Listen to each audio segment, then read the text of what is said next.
নমস্কার, সকলে আমার কথা শুনতে পাচ্ছেন? হ্যাঁ, নমস্কার স্যার, শুনতে পাচ্ছি। নমস্কার স্যার। হ্যাঁ স্যার। আচ্ছা।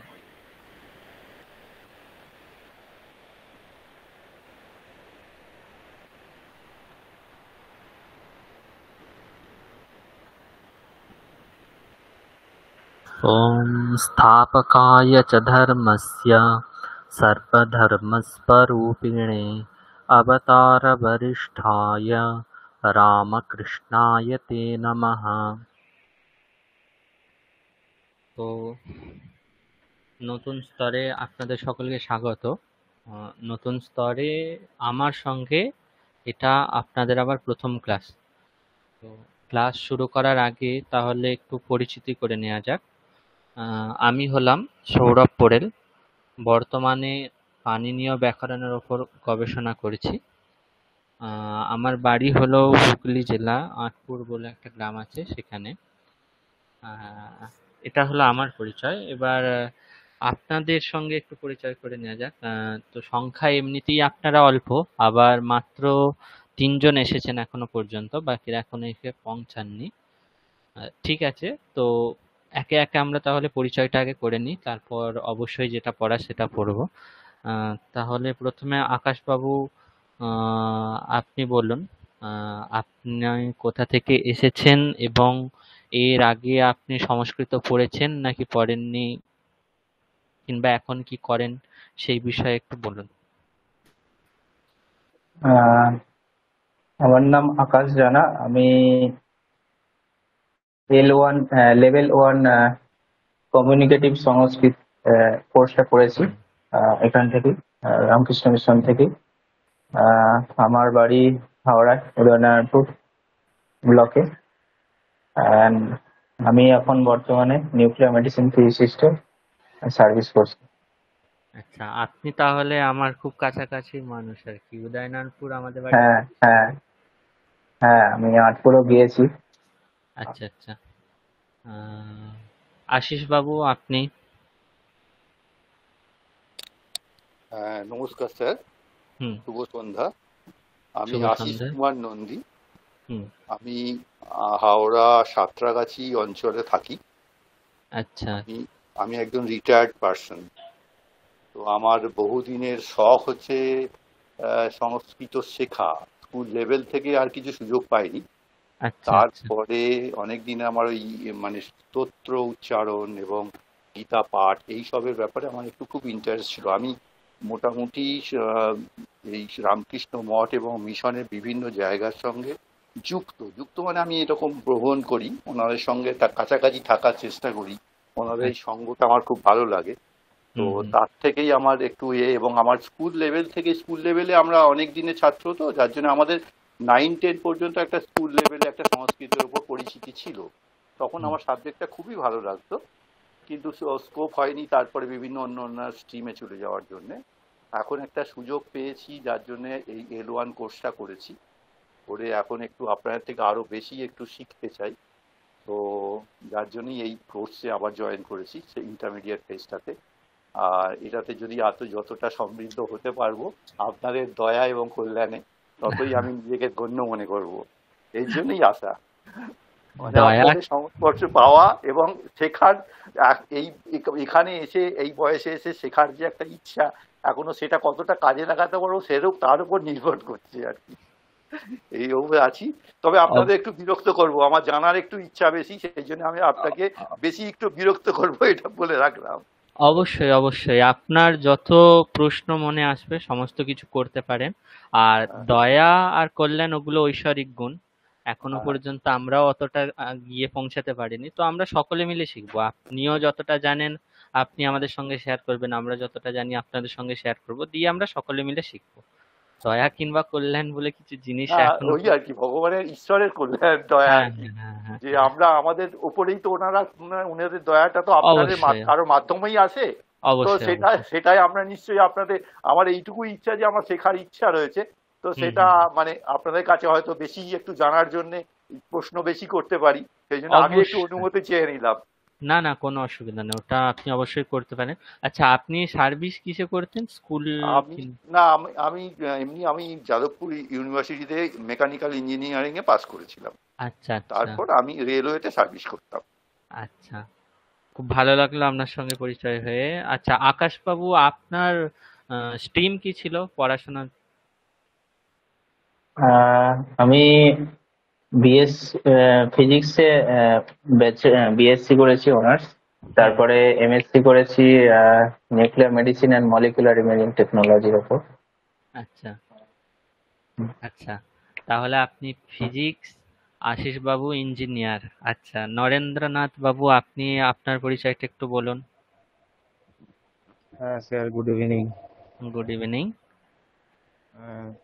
স্যার, আমি বর্তমানে ওয়েস্ট বেঙ্গল স্টেট ইউনিভার্সিটিতে গবেষক। আচ্ছা আর আমার বিষয় হচ্ছে physical education and sports sciences. আচ্ছা। তো ওখানে আমার এমনিতে যোগের উপরও এমএসসি আছে, আর ফিজিক্যাল এডুকেশনে এমএসসি আছে। হুম তো ফিজিক্যাল এডুকেশনে এটা সাবজেক্টে থেকে ওখানে আমার যোগ ওরিয়েন্টেড। ওই আচ্ছা কারণে ওখানে আমার একটু সংস্কৃতটা দরকার ছিল, এবং পিজিডিওয়াই কোর্সটা আমি শিক্ষণ মন্দিরের স্টুডেন্ট ছিলাম। আচ্ছা আচ্ছা। তো ওখানে পড়তে পড়তে আমার কিছুটা কালচার হয়েছিল, গীতা এবং ওই হঠযোগ প্রদীপিকা, শিব হুম সংহিতা, এইসব পড়তে পড়তে তারপরে পাতঞ্জল যোগসূত্র, তারপরে আমি সংস্কৃতটা নিয়ে আরেকটু ইন্টারেস্ট দেখাই, যেহেতু আমার কাজের জায়গাটা মানে অনেকটা সংস্কৃত ওরিয়েন্টেড। ওই কারণে তারপরে অ্যানসেস্ট্রাল হাউস থেকে দুটো কোর্স আমার হয়েছে চ্যান্টিং এর উপরে, L1 L2। আর আমি একটা অফলাইন ক্লাসে গত বছর যেতাম, মে থেকে সেপ্টেম্বর অক্টোবর পর্যন্ত চলেছিল। হুম সদানন্দ দাস উনি আমাদের ক্লাস নিতেন, অফলাইন ক্লাস। হুম হুম হুম হুম। আচ্ছা। তারপরে তাহলে এখন ইন্টারমিডিয়েটে যোগ দিয়েছি। হুম, আচ্ছা, আপনাদের সকলের সঙ্গে পরিচয় হয়ে খুব ভালো লাগলো। তাহলে নরেন্দ্রবাবু, আপনি মানে কলার সঙ্গে অনেকদিন ধরেই যুক্ত। আকাশবাবু এবং আশিস বাবু ওনারাও কলার সঙ্গে যুক্ত, কিন্তু আসলে বিজ্ঞানের মানুষ। তাহলে এখন দেখতে গেলে আমাদের সকলের সঙ্গে মিলিয়ে মিশে নিতে হবে, মানে আমরা অনেকেই বিজ্ঞানের ছাত্র, কিংবা বিজ্ঞানের সঙ্গে যুক্ত ছিলাম, কিংবা এখনো আছি। আর কেউ কেউ আবার কলার সঙ্গে যুক্ত আছি। ঠিক আছে? তো সংস্কৃত হচ্ছে এমন একটা বিষয়, যেই বিষয়টার মধ্যে বিজ্ঞান এবং কলা সমস্ত কিছুই লুকিয়ে আছে। এখন নানান গবেষণার মাধ্যমে ধরা পড়ছে যে বিজ্ঞানের যে নানান প্রধান প্রধান বিষয়গুলো আছে, সেই সমস্ত বিষয়ও সংস্কৃতে উপনিবদ্ধ ছিল। প্রাচীনকাল থেকেই মুনি ঋষিরা সমস্ত কিছু উপনিবদ্ধ করে রেখেছেন। ঠিক আছে? তো সংস্কৃতের মাহাত্ম্য তাহলে এতটাই আছে যে এখন যেই সমস্ত বিষয় নিয়ে বিজ্ঞানে নানান আলোড়নের সৃষ্টি হচ্ছে, সেই সমস্ত বিষয় তাহলে আগে থাকতেই সংস্কৃতে আছে। তো আপনারা যেহেতু অনেকেই লেভেল ওয়ান কোর্সটা সম্পন্ন করেছেন, তো সংস্কৃত নিয়ে অল্প বিস্তর ধারণা আপনাদের সকলেরই আছে।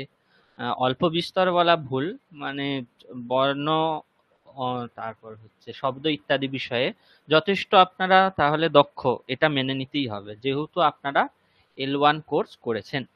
ঠিক আছে? তো সংস্কৃত নিয়ে বিশেষ কিছু ভূমিকা আমি দিচ্ছি না।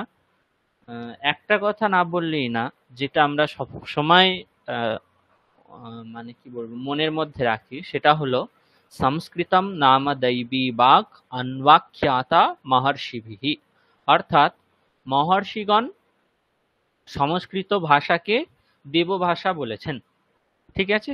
তো আপনাদের মনে রাখতে হবে যে শুধুমাত্র আপনারা সংস্কৃত একটা ভাষা, সেই ভাষাকে শিখছেন, সেটা শুধুমাত্র আপনাদের মনে রাখার থেকে আপনাদের মনে রাখতে হবে আপনারা যেই ভাষাটা এখন শিখছেন কিংবা শিখেছেন, সেই ভাষাতে আমরা যেই সমস্ত দেবদেবীর পুজো করি, ওনারা কথা বলতেন। ঠিক আছে?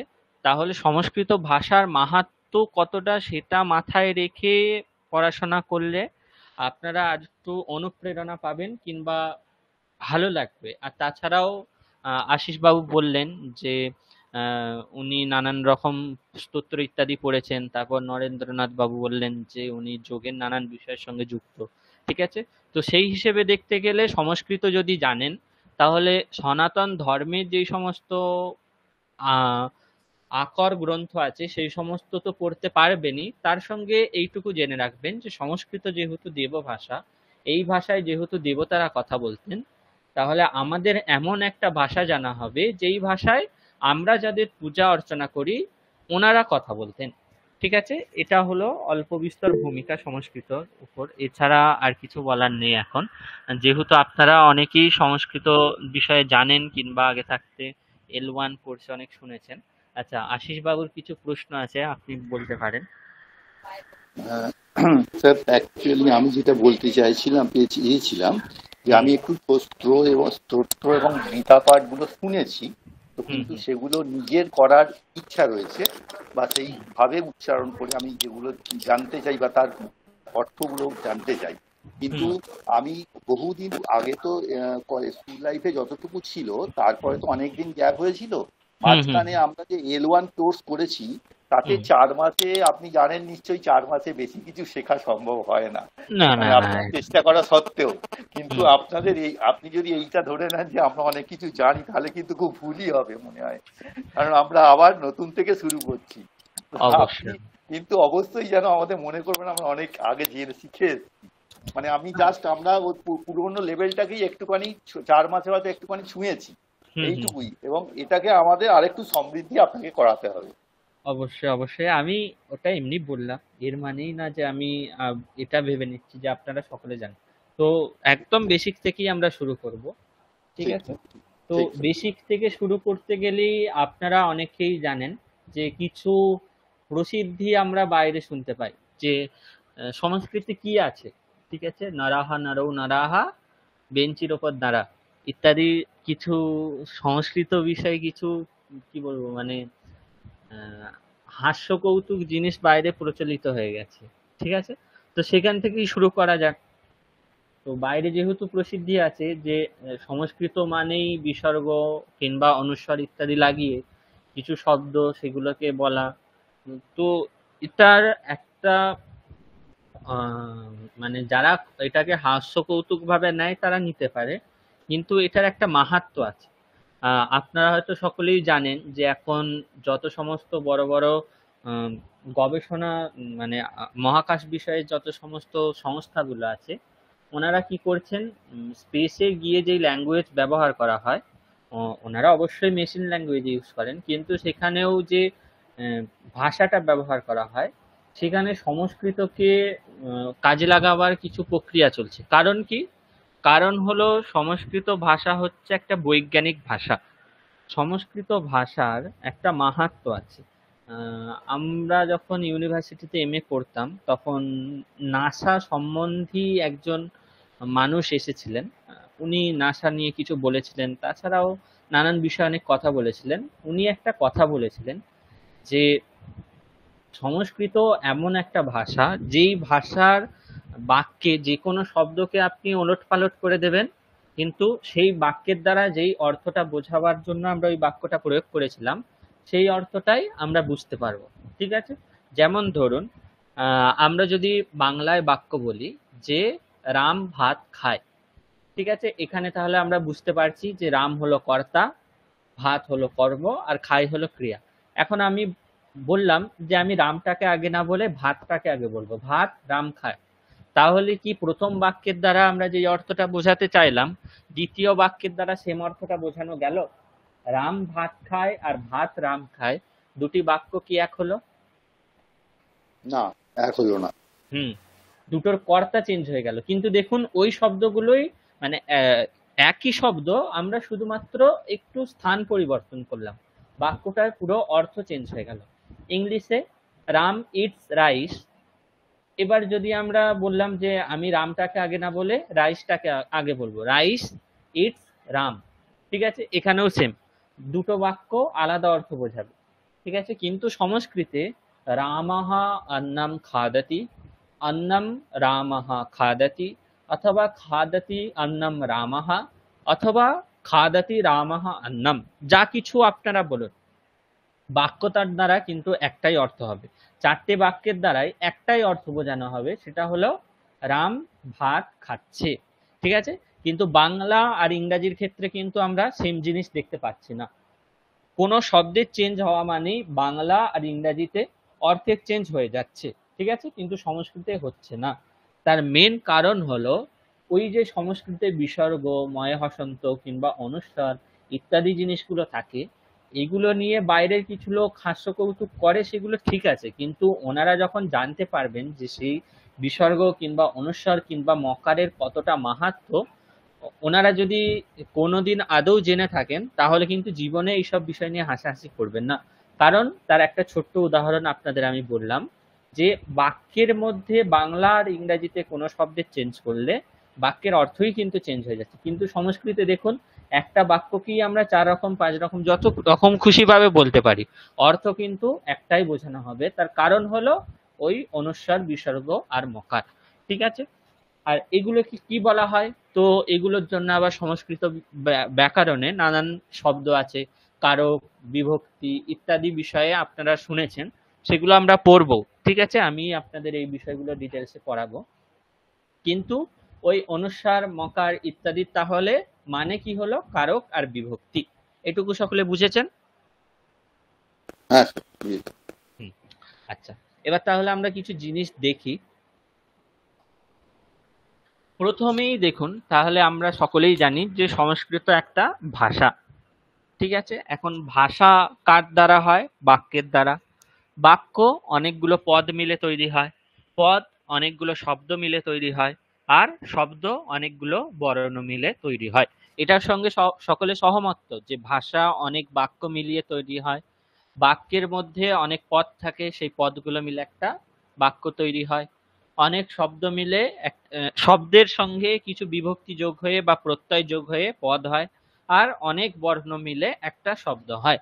এটা সকলে সহমত এটার সঙ্গে? হ্যাঁ স্যার, হ্যাঁ স্যার। ঠিক আছে। আচ্ছা, আমি আপনারা যেমন আপনাদের মনে প্রশ্ন এলে জিজ্ঞাসা করবেন, আমি একটা কথা বলে রাখি, আমি কিন্তু ক্লাসে পড়াতে পড়াতে আপনাদের জিজ্ঞাসা করি। ঠিক আছে, তো সকলে একটু জাগরুক থাকবেন আর একটু ইন্টারাক্ট করবেন। ঠিক আছে, তাহলে আমি বুঝতে পারবো যে আপনারা শুনতে পাচ্ছেন কিংবা পারছেন না। কারণ আমি আগে থাকতেই বলে রাখছি, আমি যেখানে থাকি এখানে রাত্রের দিকে একটু নেটওয়ার্ক ইস্যু থাকে। ঠিক আছে, তো আপনারা চুপ থাকলে আমি বুঝবো না যে আপনারা শুনতে পারছেন কি পারছেন না। তাই আপনারা যদি মাঝে কখনো শুনতে না পান, তাহলে অবশ্যই বলবেন যে স্যার শুনতে পাচ্ছি না, আর একবার বলুন। ঠিক আছে, আমি তাহলে আরেকবার রিপিট করব। তো এই হলো সংস্কৃত ভাষার কম। প্রথমে ভাষা, তারপর বাক্য, বাক্যের মধ্যে পদ, পদের মধ্যে শব্দ, শব্দের মধ্যে বর্ণ। এরপর এটা হচ্ছে ভাষার একদম বেসিক স্ট্রাকচার। এরপর এর মধ্যে কিছু কিছু বিশেষ জিনিস থাকে যেগুলো আমাদের জানতে হয়। যেমন বাক্যের মধ্যে সন্ধি, সমাস ইত্যাদি জিনিস থাকে। পদের মধ্যে দুটো ভাগ আছে, একটা হচ্ছে সুবন্ত পদ আর একটা হচ্ছে তিঙন্ত পদ। অর্থাৎ তিঙন্ত মানে হচ্ছে ক্রিয়াবাচক পদ, যেগুলোর দ্বারা ক্রিয়া বোঝানো হয়। আবার আর সুবন্ত পদ বলতে নাম, দ্রব্য, গুণ ইত্যাদি জিনিসগুলোকে বোঝানো হয়, যেগুলোর দ্বারা আমরা সাধারণত মানুষজনকে বুঝি কিংবা কোনো গুণ, রূপ ইত্যাদিকে বুঝি। আর তিঙন্তের দ্বারা আমরা সাধারণত ক্রিয়াপদকে বুঝি। ঠিক আছে, তাহলে বাক্যের মধ্যে সন্ধি, সমাস ইত্যাদি জিনিস জ্ঞাতব্য বিষয়গুলো আছে। পদের মধ্যে সুবন্ত, তিঙন্ত জ্ঞাতব্য বিষয় অর্থাৎ জানার বিষয়। শব্দের মধ্যে আবার শব্দের সঙ্গে প্রত্যয় যোগ হয়ে যেহেতু পদ তৈরি হয়, তাই শব্দের সঙ্গে কোন কোন প্রত্যয় যোগ হয় অর্থাৎ কৃৎ প্রত্যয়, তদ্ধিত প্রত্যয়। এর আগে অর্থাৎ পদের ক্ষেত্রে আমরা যে দুটো ভাগ দেখলাম, সুবন্ত আর তিঙন্ত। এই যে সুবন্ত আর তিঙন্ত, সুবন্তর অর্থ হচ্ছে সুপ যার অন্তে, আর তিঙন্তের অর্থ হচ্ছে তিং যার অন্তে। ঠিক আছে, এই যে সুপ আর তিং এগুলোও এক প্রকারের প্রত্যয়। ঠিক আছে, তাহলে কি দেখলাম আমরা?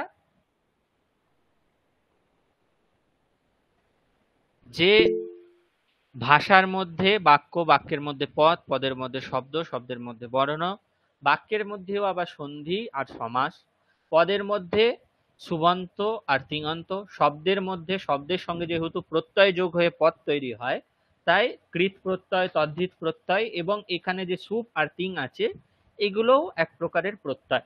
ঠিক আছে। আর বর্ণের মধ্যে আমরা দেখতে পাবো উচ্চারণ স্থান। ঠিক আছে। তাহলে এই হলো বিষয়। আচ্ছা, আপনাদের কারো কিছু প্রশ্ন ছিল মনে হলো, বলুন, কেউ কিছু জিজ্ঞাসা করলে সুবন্ত আর বলুন। নিবন্ত, ওই জায়গাটা একবার বলবেন? পদের হ্যাঁ হ্যাঁ, কোনটা কি এগুলো এগুলো বোঝাচ্ছে একবার বলবেন? এগুলো আমরা সব স্পষ্ট করবো একে একে, স্টেপ বাই স্টেপ।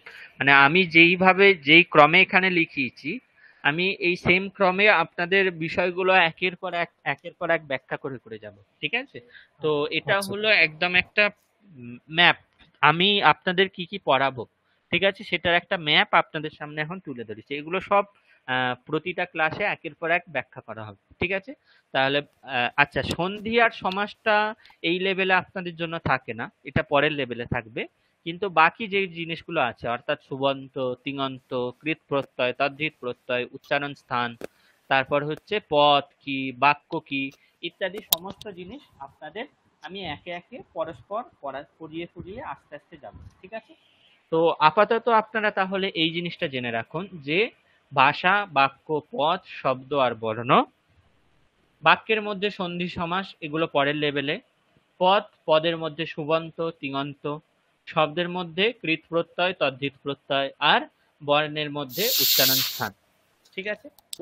স্যার, হ্যাঁ একটা বলুন। জিনিস, হুম যে আপনি যে এগুলো আমাদের পড়িয়ে দিচ্ছেন মানে বলে যাচ্ছেন, হুম হুম তো সেগুলো তো আমাদের একবারে আপনি যা বললেন তা তো একবারে মনে থাকবে না। তো না না। এগুলো কি আপনি কি আমাদের নোটস আকারে কিছু দেবেন?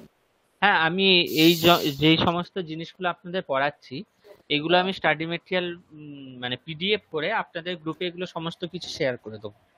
ঠিক আছে। আচ্ছা, আর তাছাড়া তো আপনারা ইউটিউবে গিয়ে বিবেকানন্দ হাউসের যে আছে, ইউটিউব চ্যানেল আছে, সেখান থেকে আপনারা সব রেকর্ডিংও পেয়ে যাচ্ছেন ক্লাসের। তো আপনারা প্রয়োজন অপ্রয়োজনে শুনতে পারেন, এবং আচ্ছা, এগুলো পিডিএফ হিসেবেও আপনাদের গ্রুপে ক্লাস শেষ হলেই সঙ্গে সঙ্গে আমি পাঠিয়ে দেবো, সেখান থেকেও আপনারা দেখে নিতে পারবেন। ঠিক আছে। আচ্ছা, ঠিক।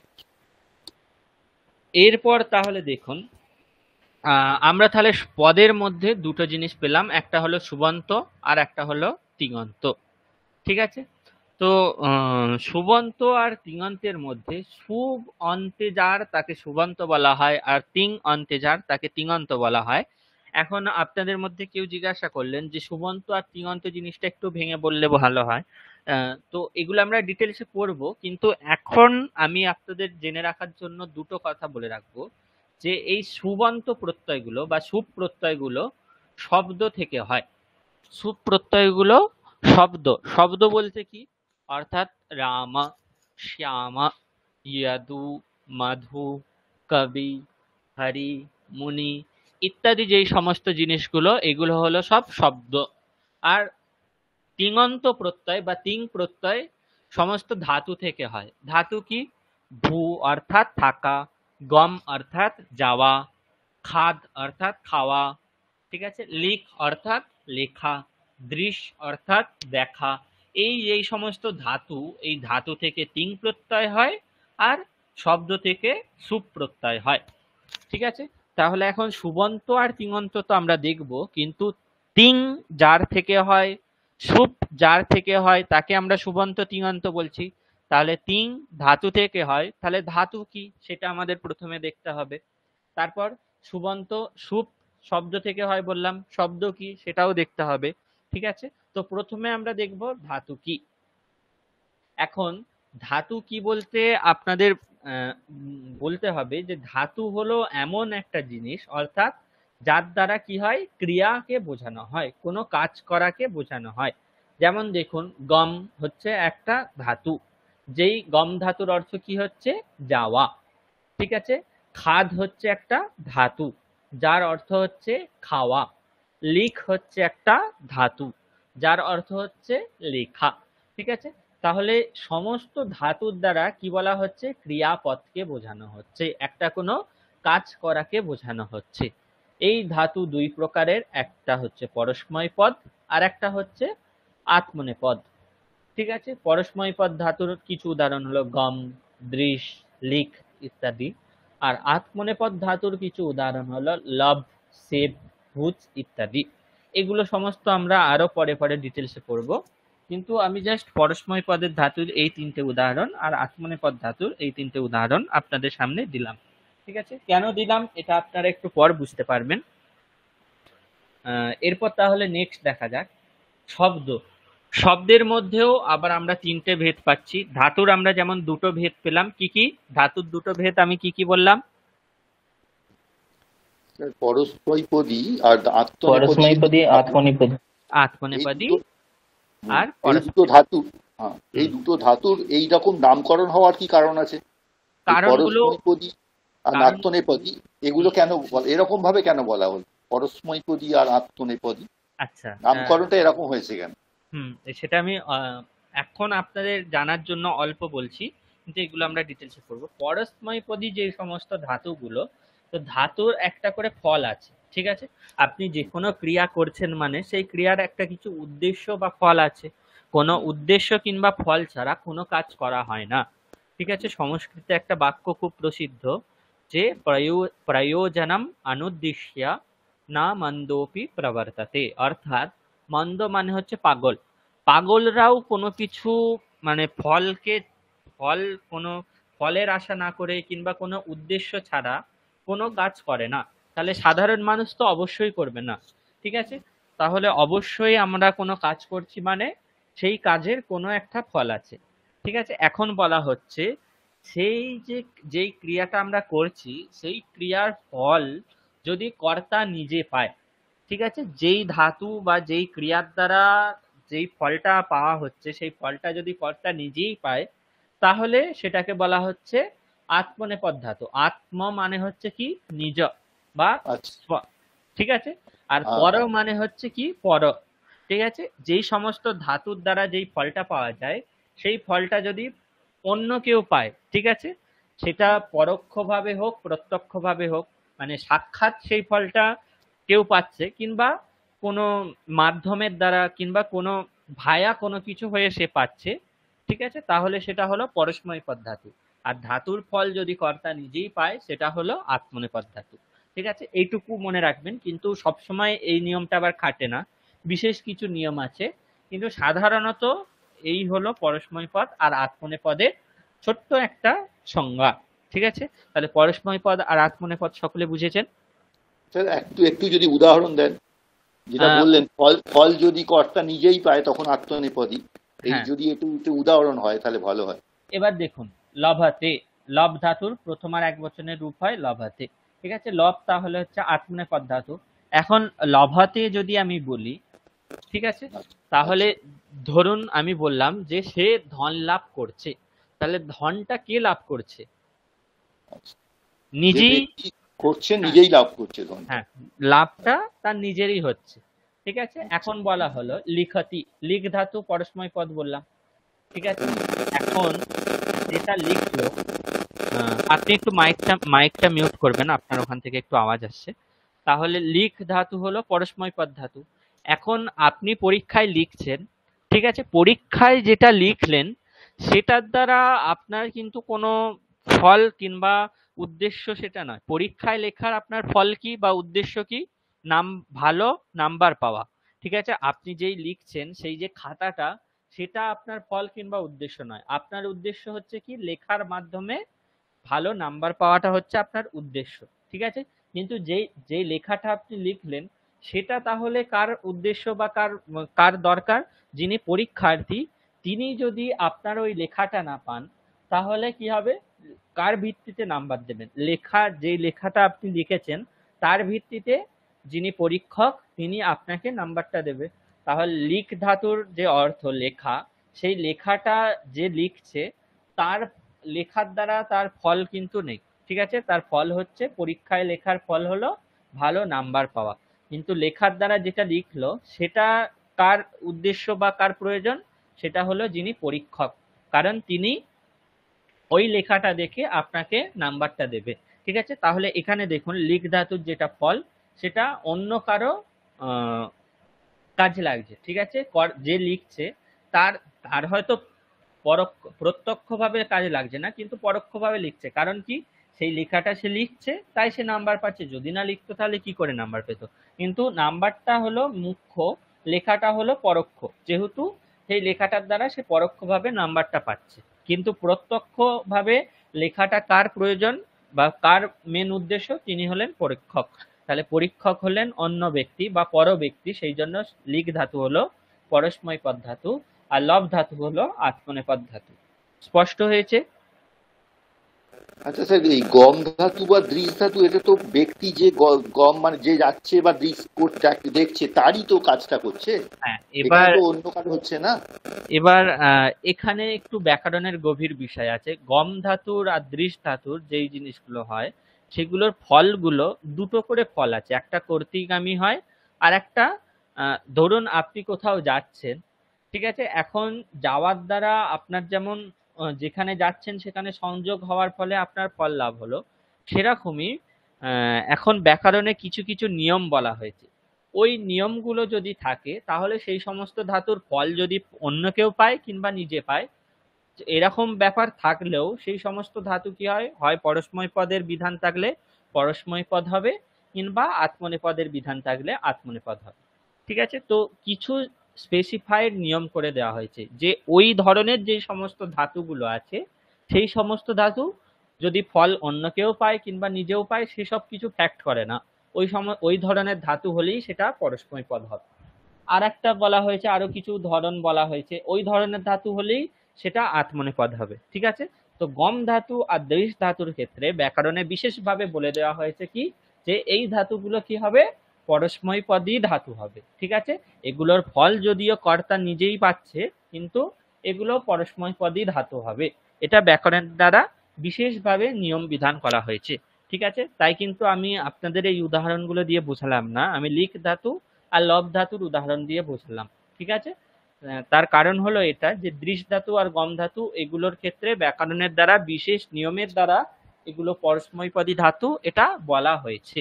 ঠিক আছে, তো এগুলো আমরা ডিটেলসে দেখবো, সেই জন্য এখন এই ধাতুগুলো নিয়ে অতটা চিন্তা করার কিছু নেই, এগুলো আমরা দেখবো, সব দেখবো একে একে, কিছু বাদ যাবে না। ঠিক আছে, বুঝতে পেরেছেন? স্যার খুব ভালো বুঝিয়েছেন স্যার, খুব ভালো। আমার যে কোশ্চেনটা ছিল আমি বুঝতে পেরেছি। ঠিক আছে, ধন্যবাদ। এরপর হলো শব্দ। শব্দের ক্ষেত্রে কি হয় আপনারা সকলেই জানেন মোটামুটি, যে শব্দের তিনটে ভাগ, একটা হলো পুংলিঙ্গ, একটা হলো নপুংসকলিঙ্গ, আর একটা হলো স্ত্রীলিঙ্গ। ঠিক আছে, পুংলিঙ্গের মধ্যেও আপনার আবার নানান ভেদ আছে। যেমন ধরুন রামা একটা শব্দ আছে, রামা। ঠিক আছে, এবার এই যে রাম শব্দটাকে যদি আমরা ভাঙি তাহলে কি পাবো, রয়ে হসন্ত, আ, ময়ে হসন্ত আর অ। ঠিক আছে, তাহলে এই যে রাম শব্দটার শেষে আমরা কোন বর্ণটা পেলাম, রয়ে হসন্ত আ, ময়ে হসন্ত অ। এটাকে যদি আমরা দেখি তাহলে একদম শেষ বর্ণ আমরা কি পাচ্ছি, অ পেলাম। অ পেলাম।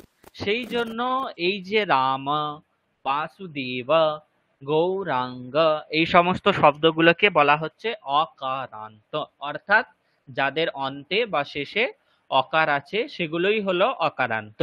ঠিক আছে, তাহলে রাম, বাসুদেব, গৌরাঙ্গ এগুলো সব হলো অকারান্ত পুংলিঙ্গ।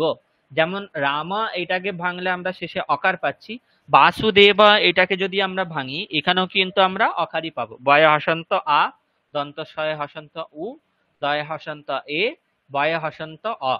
ঠিক আছে, গৌরাঙ্গটাকে ভাঙলে সেম গয় হসন্ত অ পাবো, তাহলে এগুলো সব হচ্ছে অকারান্ত, আর এগুলো সব পুংলিঙ্গ, অর্থাৎ এগুলোর দ্বারা আমরা পুংলিঙ্গকেই বুঝি। ঠিক আছে, সেই জন্য এই সমস্ত শব্দগুলো হলো অকারান্ত পুংলিঙ্গ শব্দ। ঠিক আছে, তারপর কিছু কিছু শব্দ আছে যেমন হরি, মুনি, এগুলোকে যদি আমরা ভাঙি কি পাবো, হয়ে হসন্ত অ, রয়ে হসন্ত ই, ময় হসন্ত উ, দন্তনয় হসন্ত ই।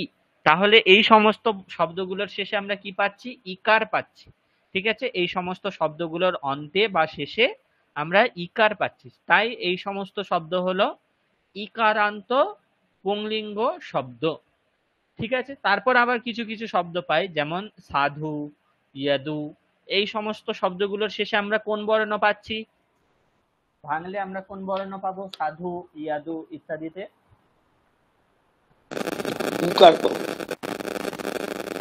উকার পাবো। তাই এই সমস্ত শব্দগুলোকে কি বলা হচ্ছে? উকারান্ত। অর্থাৎ এই সমস্ত শব্দগুলোর শেষে উকার আছে, তাই এগুলো হলো উকারান্ত পুংলিঙ্গ শব্দ। সেম এইভাবেই নপুংসক লিঙ্গেরও ভেদ আছে কিছু। নপুংসক লিঙ্গেরও অকারান্ত নপুংসকলিঙ্গ শব্দ হলো ফল বন, কারণ এই সমস্ত শব্দের শেষে আমরা অকার পাচ্ছি। আচ্ছা, আপনি একটু মাইকটা মিউট করবেন আপনার, আশিস বাবু, আপনার মাইকটা থেকে একটু আওয়াজ আসছে। আপনি একবার হেডফোনটা খুলে আরেকবার লাগিয়ে দেখতে পারেন, একটু আওয়াজ আসছে আপনার হেডফোনটা থেকে। আচ্ছা, এরপর হলো ইকারান্ত নপুংসকলিঙ্গ শব্দ। ঠিক আছে, ইকারান্ত নপুংসকলিঙ্গ শব্দ।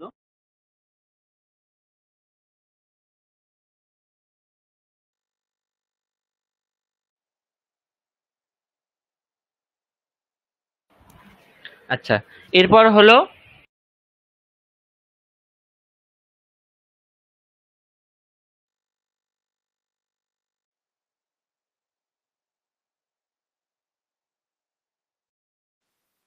স্যার আওয়াজ আসছে কি?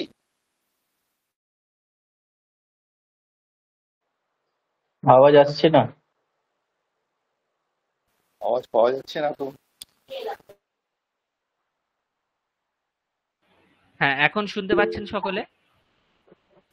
হ্যাঁ স্যার, এবার শুনতে হ্যাঁ স্যার। পেলাম। আচ্ছা, এরপর হলো ইকারান্ত নপুংসকলিঙ্গ শব্দ। তো বাড়ি শব্দের অর্থ হলো জল। জল শব্দের অর্থ হচ্ছে যেমন জল বা ওয়াটার, সেরকমই বাড়ি শব্দের অর্থ হলো জল। ঠিক আছে, তো বাড়ি শব্দটাকে আমরা ভাঙলে কি পাই? ওয়ায়ে হসন্ত, রয়ে হসন্ত, বয়ে হসন্ত আ, রয়ে হসন্ত ই। তাই বাড়ি হলো রস্প ইকারান্ত নপুংসকলিঙ্গ শব্দ। সেম উকারান্ত নপুংসকলিঙ্গ শব্দ পাওয়া যায়, সেটা হলো মধু। ঠিক আছে, আকারান্ত স্ত্রীলিঙ্গ শব্দ। এবার দেখুন, অকারান্ত কোনো স্ত্রীলিঙ্গ শব্দ কিন্তু থাকছে না, তাই আকারান্ত বলা হচ্ছে।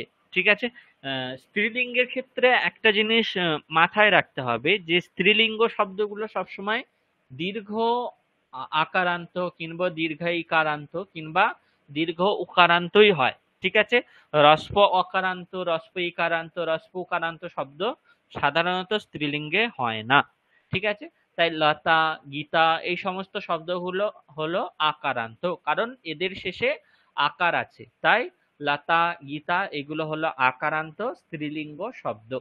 ঠিক আছে, নদী, গৌরী ইত্যাদি গুলো হলো দীর্ঘ ইকারান্ত, কারণ এই সমস্ত শব্দগুলোর শেষে দীর্ঘ ইকার আছে, তাই এগুলো হলো দীর্ঘ ইকারান্ত স্ত্রীলিঙ্গ শব্দ।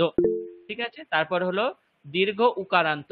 বধূ, বধূ শব্দ হলো দীর্ঘ উকারান্ত, কারণ বধূ শব্দের শেষে দীর্ঘ উকার আছে। বধূ হলো দীর্ঘ উকারান্ত স্ত্রীলিঙ্গ শব্দ। আচ্ছা, বলুন। স্যার, শব্দের এরকম বিভাজন কি করে, মানে কি করে, কোন প্রসেস অনুযায়ী হলো? পুংলিঙ্গ ইকারান্ত আছে, নপুংসক লিঙ্গে তো ইকারান্ত আছে, আর স্ত্রীলিঙ্গে তো উকারান্ত আছে। হুম। তো এই বিভাজনটা কিরকম, মানে কোন প্রসেসে হয়েছে, মানে কি করে হলো?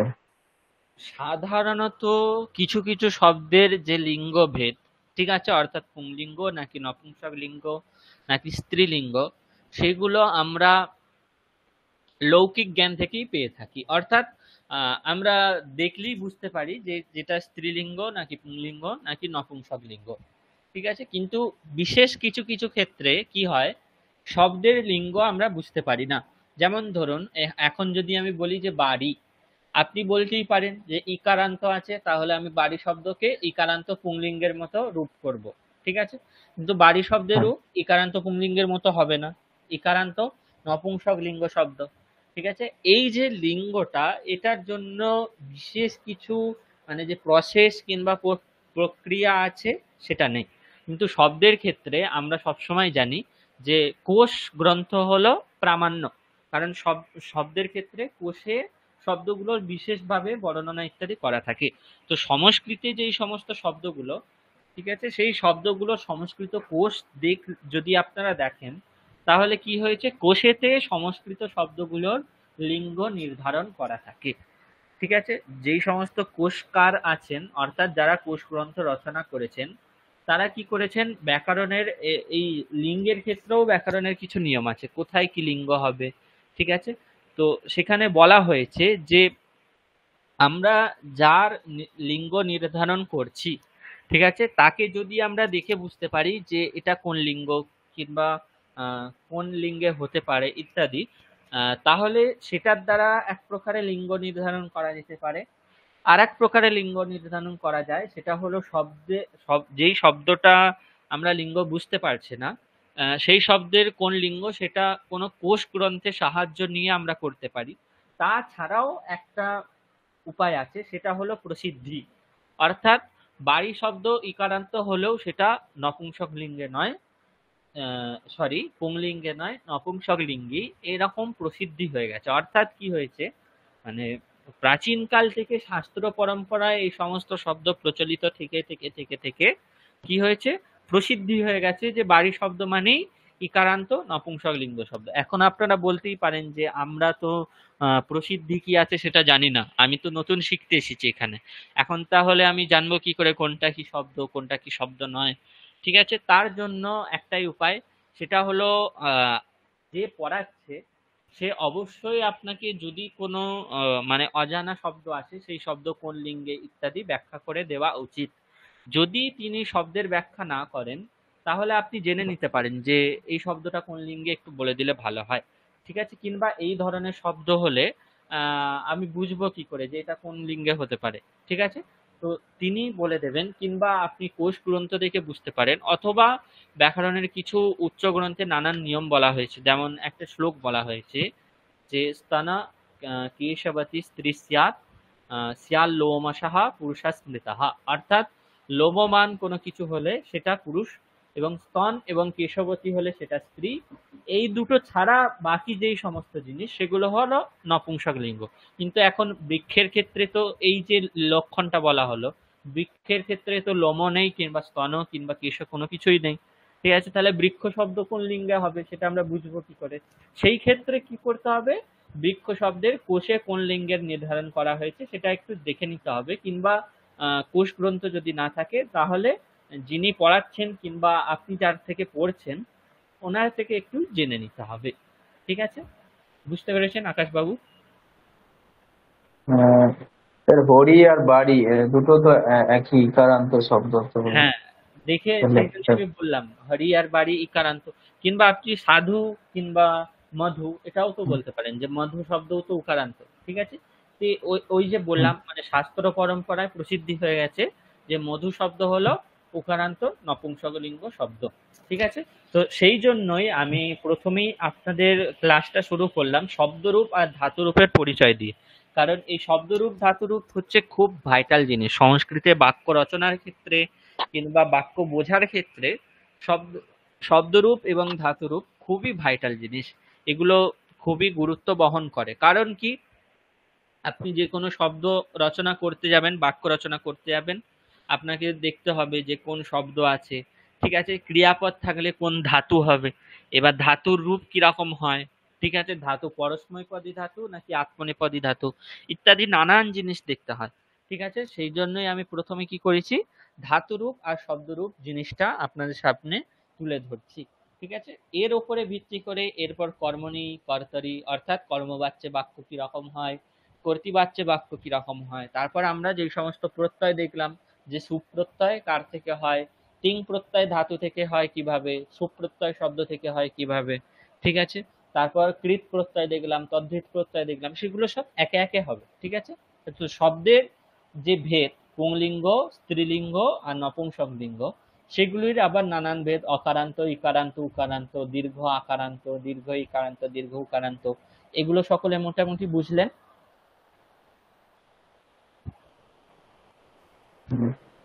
আচ্ছা, স্যার বুঝলাম। বাকিটা বাকিটা তো আপনি যেটা বললেন যে মানে দেখে শুনে জানতে হবে যে বর্ণগুলো মানে শব্দগুলো কি কি, যেমন সাধু আর মধু, এটা হুম, তফাৎ আমাদের আমাদের তো বিভিন্ন মানে জেনে জেনেই এগুলো, শুনে শুনে বা জেনে জেনেই এগুলো আমাকে মানে শিখে নিতে হবে, অবশ্যই। এছাড়া তো কোনো উপায় নেই। না সেইটাই না, এগুলো আমরাও যখন প্রথম সংস্কৃত পড়তে গিয়েছিলাম ঠিক আছে, তো আমাদের একটা কি করা হয়েছিল, পুরো একটা চার্ট দিয়ে দেওয়া হয়েছিল। ঠিক আছে, যেখানে কি হয়েছিল, সমস্ত রকম শব্দের লিস্ট ছিল, যেখানে ওই ধরনের যত সমস্ত শব্দ, সেই সমস্ত শব্দের রূপ কিরকম হবে ইত্যাদি। আপনাদের জন্যও আমি এই স্লাইডে সমস্ত ধাতু কিংবা শব্দের রূপগুলো একটা লিস্ট করেছি। ঠিক আছে, তো আপনারা রূপগুলো দেখবেন, তারপর যদি কিছু সমস্যা থাকে তাহলে আমাকে জিজ্ঞাসা করবেন, আমি বলে দেবো কোনটা কিরকম শব্দ। ঠিক আছে, আচ্ছা, তো আমাদের কি স্যার লিস্টটা দিয়ে দেবেন? হ্যাঁ হ্যাঁ, এই স্লাইডেই আছে, এরপর একে একে সব আসবে।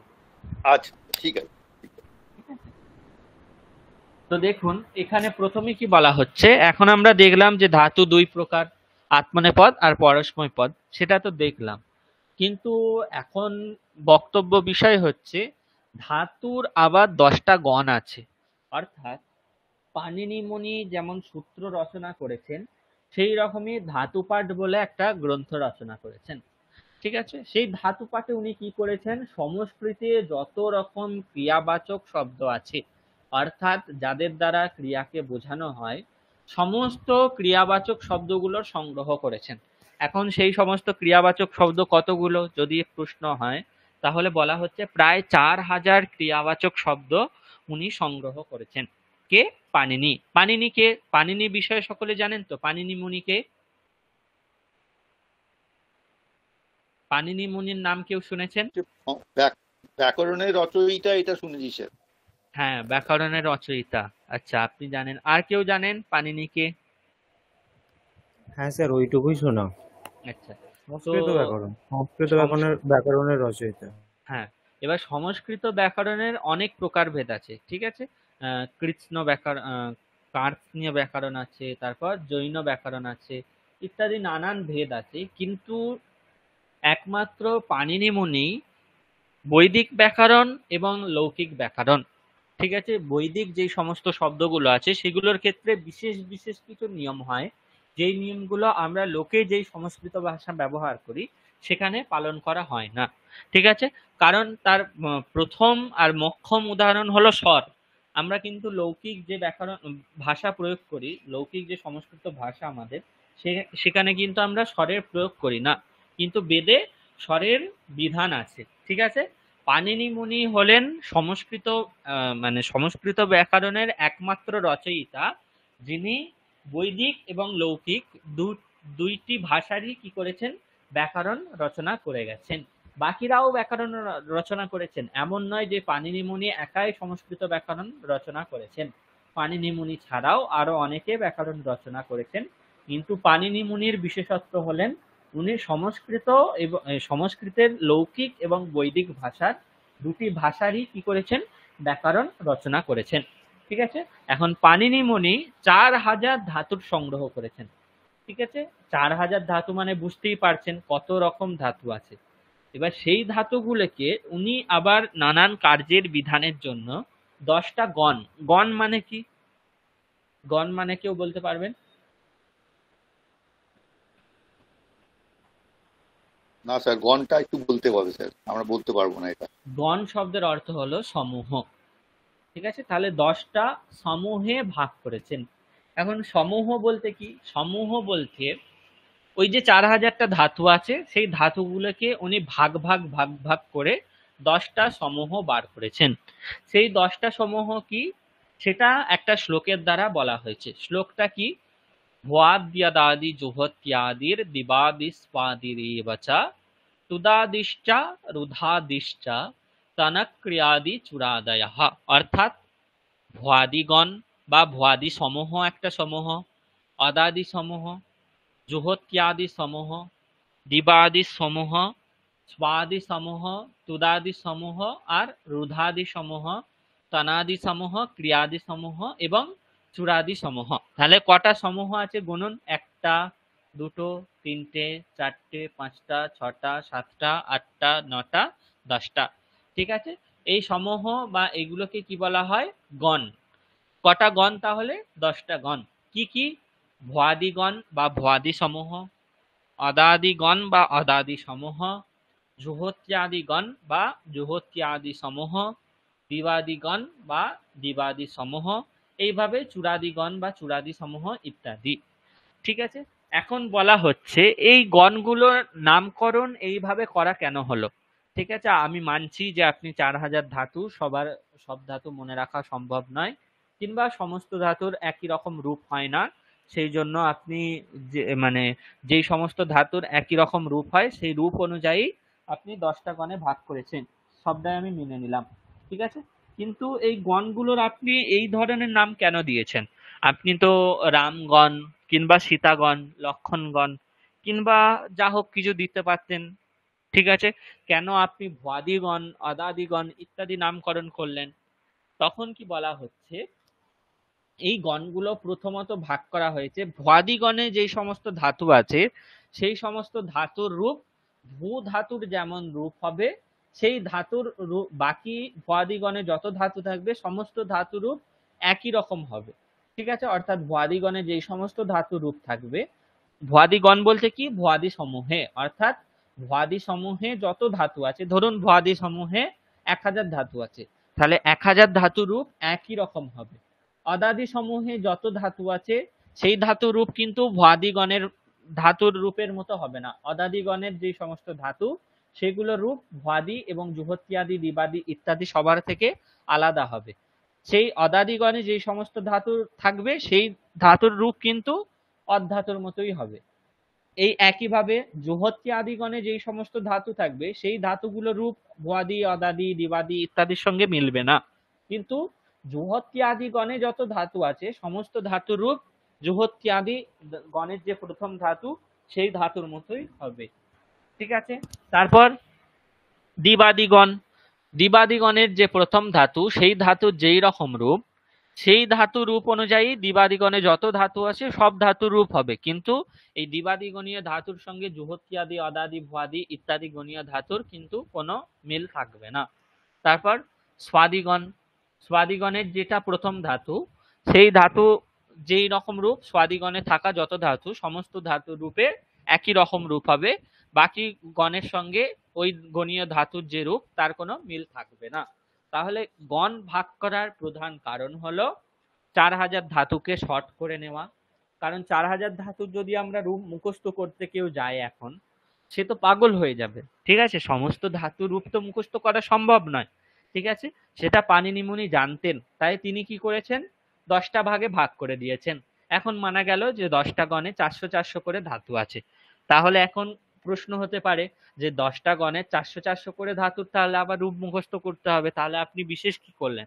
তখন কি বলা হচ্ছে, ওই যে প্রতিটা গণ অর্থাৎ ভুয়াদিগণ, অদাদিগণ ইত্যাদি যে গণ, ওই সমস্ত গণের যেই প্রথম ধাতু সেই ধাতুর যেই রূপ, সেই রূপ অনুযায়ী ওই গণীয় যত সমস্ত ধাতু আছে সমস্ত ধাতু রূপ ওই যে প্রথম ধাতু রূপ সেই ধাতুর মতো হবে। তাহলে প্রতিটা গণের যদি আপনারা প্রথম ধাতু রূপ মুখস্থ করে নেন তাহলে কি হবে? তাহলে দেখুন, প্রথমে ছিল 4000টা ধাতু, 4000 থেকে ভাগ করে কি করা হলো, 10টা গণ করা হলো, মানে 400টা করে প্রতি গণে ধাতু হয়ে গেল। এখন 400টা করে ধাতুরও রূপ মুখস্থ করা চাপ হয়ে যাবে। উনি আবার কি করেছেন, 10টা গণের যে প্রথম ধাতু, ওই প্রথম ধাতুগুলো রূপ যদি আপনারা মুখস্থ করেন তাহলে ওই গণীয় যত সমস্ত ধাতু সমস্ত ধাতু রূপ কি হবে, ওই ধাতু রূপের মতোই হবে বলে।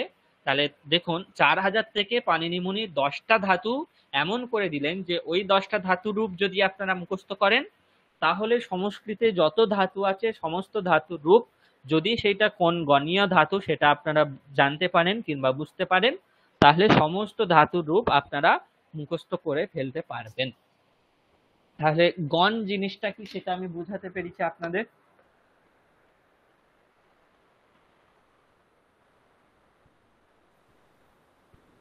হ্যাঁ স্যার, গণ মানে আমরা বুঝতে পারলাম যে 4000 ধাতুকে আমরা 10টি ভাগে ভাগ করার যে প্রক্রিয়া, তার মাধ্যমে আমরা গণ দিয়ে আমরা 4000 ধাতুকে আমরা 10টা ভাগে ভাগ করে ফেলতে পারছি। এবং প্রতিটা গণের আবার যে প্রথম ধাতু সেই ধাতু সেই ধাতু অনুযায়ী বা সেই ধাতু রূপ অনুযায়ী ওই গণীয় সমস্ত ধাতু রূপ একই রকম হবে। ঠিক আছে, আচ্ছা, এবারে যদি কোনো একটা ধাতু সম্বন্ধে বলা হয় একটা গম ধাতু, এটা আমরা কোন গণের মধ্যে ফেলবো সেটা আমরা যদি না জানি তাহলে তো আমরা বলতে পারবো না যে এটা এই গণীয় ধাতু তো এইটা হ্যাঁ, আমাদের প্রক্রিয়াটা আমরা কিভাবে জানবো সেটা আমাদের একটু যদি বলেন। সেটা আর একটা স্লাইড পর আমি আপনাদের বলছি, ঠিক আছে? আচ্ছা, তার আগে ঠিক আরো আছে। কিছু বিশেষ আছে। সেটা হচ্ছে আচ্ছা, তাহলে এই আচ্ছা স্যার, এই যে 10টা গণ বললেন, হুম, প্রথম ধাতুগুলোই কি আমাদের পড়াবেন, বা আমাদের সবগুলোই কি আমাদের দেবেন, মানে পড়তে হবে আমাদের? না সবগুলো নয়, প্রতিটা গণের যে প্রথম ধাতুগুলো আছে, প্রতিটা গণের প্রথম হ্যাঁ, ধাতুগুলো 10টা লকারি রূপ আপনাদের জন্য আমি এখানে করে রেখেছি, ঠিক আচ্ছা, আছে? আচ্ছা, ঠিক আছে। হুম। তো দেখুন, প্রথমে বলা হলো কি, তাহলে এই ধাতুর গণগুলোর নাম কিরকম ভাবে করা হলো। ধাতুর এই গণগুলির নাম প্রত্যেকটি গণের প্রথম ধাতুর নাম অনুসারে করা হয়েছে, ঠিক আছে? তাহলে ভুয়াদি গণের যে নামকরণ করা হলো, তাহলে আমাদের বুঝে নিতে হবে যে ভুয়াদি গণের প্রথম ধাতু কি, সেটা নেক্সট পয়েন্টে বলা হয়েছে। যেমন ভুয়াদি গণের প্রথম ধাতু হলো ভূ ধাতু, অদাদিগণের প্রথম ধাতু হলো অদ ধাতু, ঠিক আছে? তাহলে ভুয়াদি এটার অর্থ কি, ভূ যেই গণের আদিতে সেটা হলো ভুয়াদি, ভূ ধাতু যেই গণের আদিতে বা প্রথমে থাকে সেটা হলো ভুয়াদিগণ। অদ ধাতু যেই গণের প্রথমে আছে সেটা হলো অদাদিগণ। অদ আদি অদাদি, অর্থাৎ অদ ধাতু যেই গণের আদিতে আছে সেটা হলো অদাদি। তারপর জুহত্যাদিগণ, জুহত্যাদিগণের প্রথম ধাতু হলো ওহাগ ধাতু, কিন্তু সেই ওহাগ ধাতু রূপ হয় জুহতি, সেই জন্য এই গণটার নাম কি করা হয়েছে, জুহত্যাদি। জুহতি আদি, জুহত্যাদি, যেই গণের আদি ধাতু হলো জুহতি সেটা হলো জুহত্যাদিগণ। তারপর হলো দীপ আদি, যেই গণের প্রথম ধাতু হলো দীপ ধাতু সেটা হলো দিবাদিগণ। তারপর যেই গণের প্রথম ধাতু হলো সুধাতু, এখানে দেখুন মূর্ধন্য সকার আছে, কিন্তু এটা যখন রূপ হয় তখন এটা দন্ত সকার হয়ে যায়, সেই জন্য গণটার নাম দেওয়া হয়েছে স্বাদি। যেই গণের প্রথম ধাতু হলো সুধাতু সেটা হলো স্বাদিগণ। তারপর তুদ আদি তুদাদি, যেই গণের প্রথম ধাতু হলো তুদ ধাতু সেটা হলো তুদাদিগণ। যেই গণের প্রথম ধাতু হলো রুদ ধাতু সেটা হলো রুধাদিগণ। যেই গণের প্রথম ধাতু হলো তনু ধাতু সেটা হলো তনাদিগণ। আর যেই গণের প্রথম ধাতু হলো ক্রি ধাতু, ক্রি আদি সন্ধি হয়ে ক্রিয়াদি, যেই গণের প্রথম ধাতু ক্রি ধাতু সেটা হলো ক্রিয়াদিগণ। আর যেই গণের প্রথম ধাতু চূর ধাতু সেটা হলো চূড়াদিগণ। তাহলে দেখবেন এই সু ধাতু অর্থাৎ স্বাদিগণ আর জুহত্যাদিগণ এগুলো একটু বিশেষ আছে, বাদবাকি কিন্তু প্রতিটা গণের যে প্রথম ধাতু সেই ধাতুর নাম অনুযায়ী কিন্তু গণগুলোর নামকরণ করা হয়েছে। ভুয়াদিগণের প্রথম ধাতু হচ্ছে ভূ ধাতু, অদাদিগণের প্রথম ধাতু হচ্ছে অদ ধাতু, জুহত্যাদিগণের প্রথম ধাতু ওহাগ ধাতু, কিন্তু সেই ধাতু রূপ প্রথম আর একবচনের রূপ হয় জুহতি, সেই জন্য এই গণটার নাম দেওয়া হলো জুহত্যাদি। তারপর দিবাদিগণের প্রথম ধাতু হচ্ছে দীপ ধাতু, তাই গণটার নামকরণ কি করা হয়েছে, দিবাদি। স্বাদিগণের প্রথম ধাতু হলো সুধাতু, তাই নামকরণ করা হলো স্বাদি। তুদাদিগণের প্রথম ধাতু হলো তুদ ধাতু, তাই তুদাদি। এইভাবে রুধাদি, তনাদি, ক্রিয়াদি, চুরাদি। আর 10টা গণের নামকরণ বুঝেছেন সকলে? হ্যাঁ স্যার, বুঝেছি। এরপর বলা হচ্ছে সংস্কৃতে বাক্য রচনা করতে গেলে এই 10টি গণের প্রত্যেক গণ থেকে একটি একটি করে ধাতুর লট, লিট, লুট, লৃট, লোট, লং, বিজলিং, আশিলিং, লুং, লিং এই 10টি লকারে পরস্ময় পদ এবং আত্মনেপদের রূপ অবশ্যই জেনে রাখা উচিত। এই রূপগুলি মুখস্থ করা থাকলে অতি সহজেই যে কোনো বাক্যের অনুবাদ করা যাবে, ঠিক আছে? এটা হলো ব্যাপার। এখন এবার প্রশ্ন আসতে পারে যে লট, লিট, লোট, লৃট, লোট, লং, বিধিলিং, আশলিং এগুলো আবার কি জিনিস, ঠিক আছে? এই জিনিসগুলো তো আমরা জানি না, তাহলে এগুলো কি? তখন এগুলোর জন্য তাহলে ধাতুর গণ পর্যন্ত সকলে বুঝেছেন তো?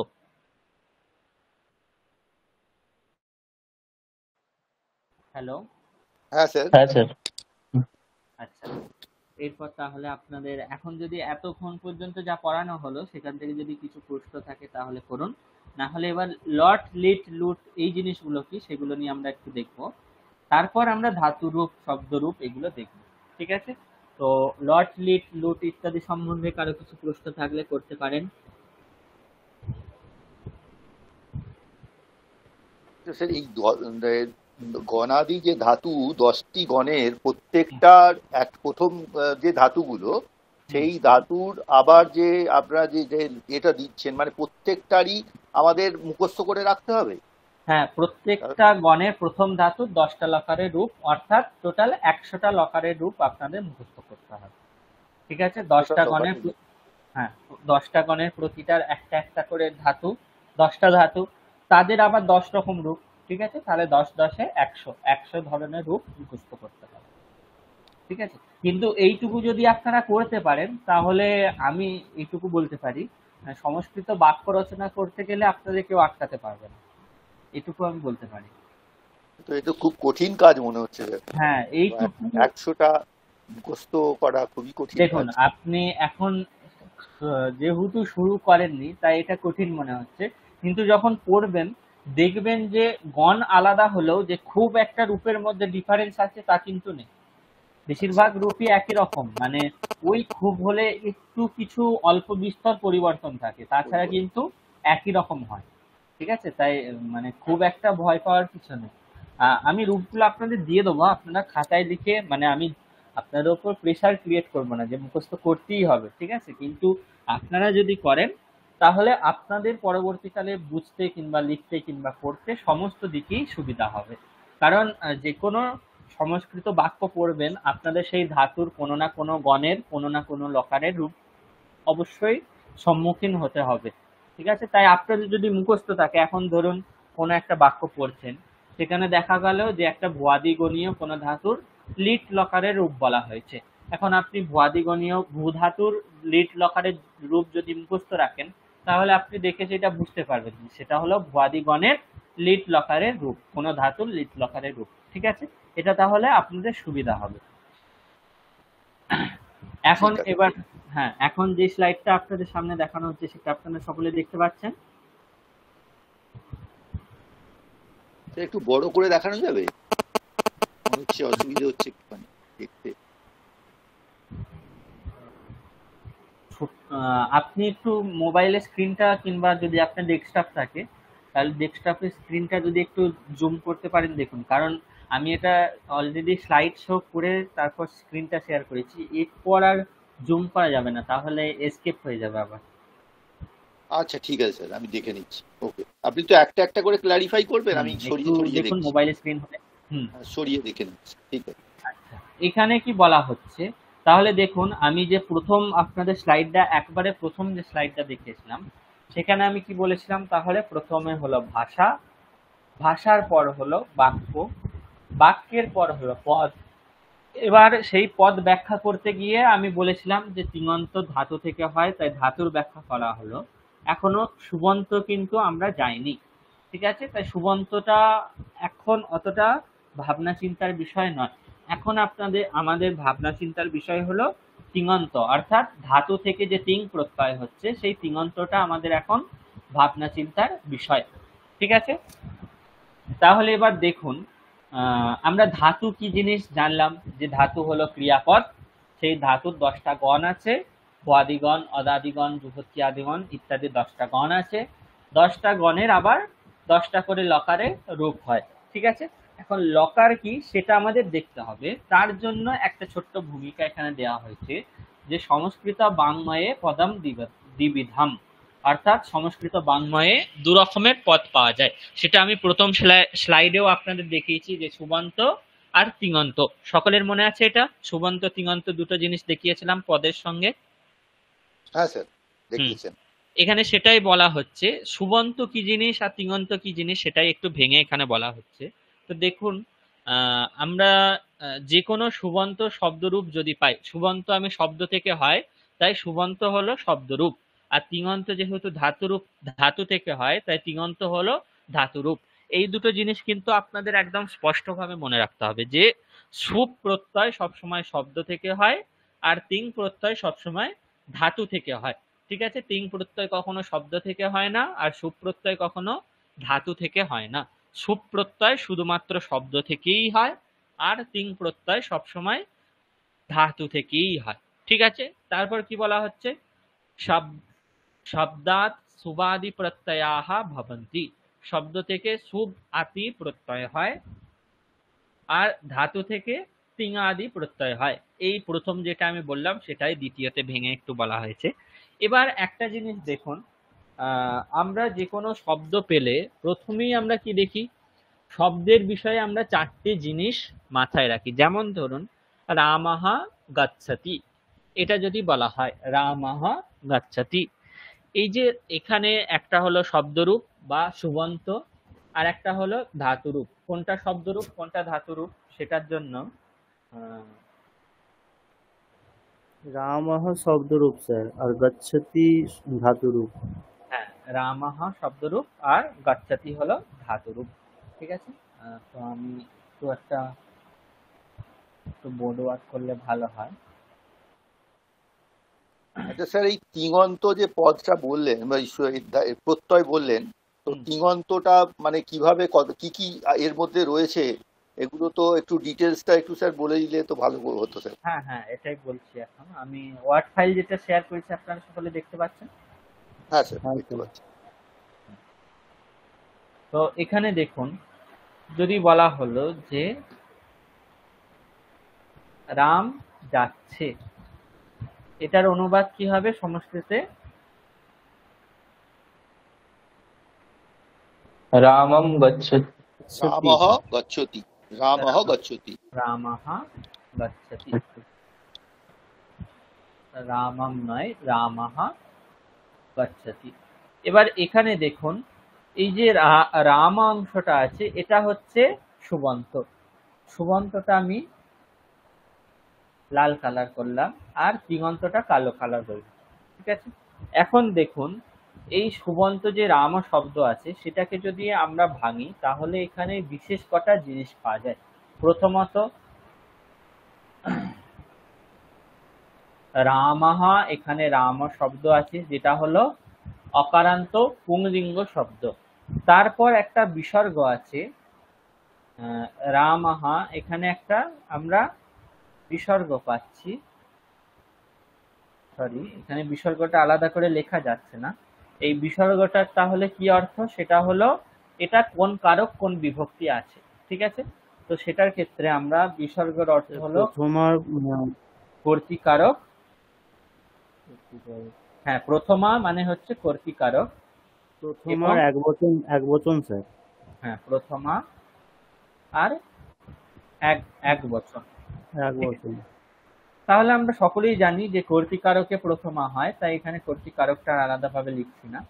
ঠিক আছে, তাহলে এখানে আমরা কি কি জিনিস পেলাম? রামাহা, এটা থেকে প্রথমে হলো অকারান্তাহা, তারপর পুংলিঙ্গাহা,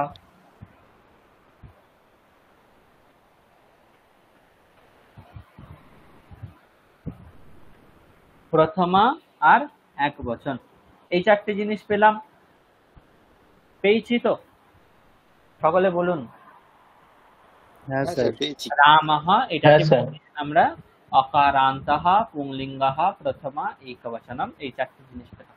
এবার গচ্ছতি, এটাকে যদি আমরা ভাঙি তাহলে এখানে কি পাবো দেখা যাক। প্রথমে হলো গচ্ছতি, এটাকে ভাঙলে আমরা চারটে জিনিস পারবো। প্রথমে হলো গম ধাতু, তাহলে প্রথমে পেলাম গম ধাতু। তারপর কি পেলাম, এটা হলো পরস্মৈ পদ, পরস্মৈপদী ধাতু। তারপর হলো এটা হলো লট লকার আর প্রথমা একবচনম। যেহেতু কর্তা প্রথমার এক বচনে আছে তাই ক্রিয়াপদ কি হলো, প্রথমার এক বচনে হলো। ঠিক আছে, তাহলে এখানে আমরা চারটে জিনিস পেলাম। একটা হলো অকারান্তাহা, পুংলিঙ্গাহা, প্রথমা, একবচনম। এখানে চারটে পেলাম। কম ধাতুহু, অর্থাৎ ধাতু কি, ধাতু স্বরূপ কি, অর্থাৎ পরস্মৈপদী নাকি আত্মনেপদী। তারপর লট লকার আর প্রথম পুরুষের এক বচন নাকি মধ্যম পুরুষের এক বচন নাকি উত্তম পুরুষের এক বচন ইত্যাদি। ঠিক আছে, এই চারটে জিনিস তাহলে সকলে বুঝতে পারলেন যে শব্দকে ভাঙলে আমরা চারটে জিনিস পাচ্ছি। আর ধাতুকে ভাঙলে আমরা 4টে জিনিস পাচ্ছি।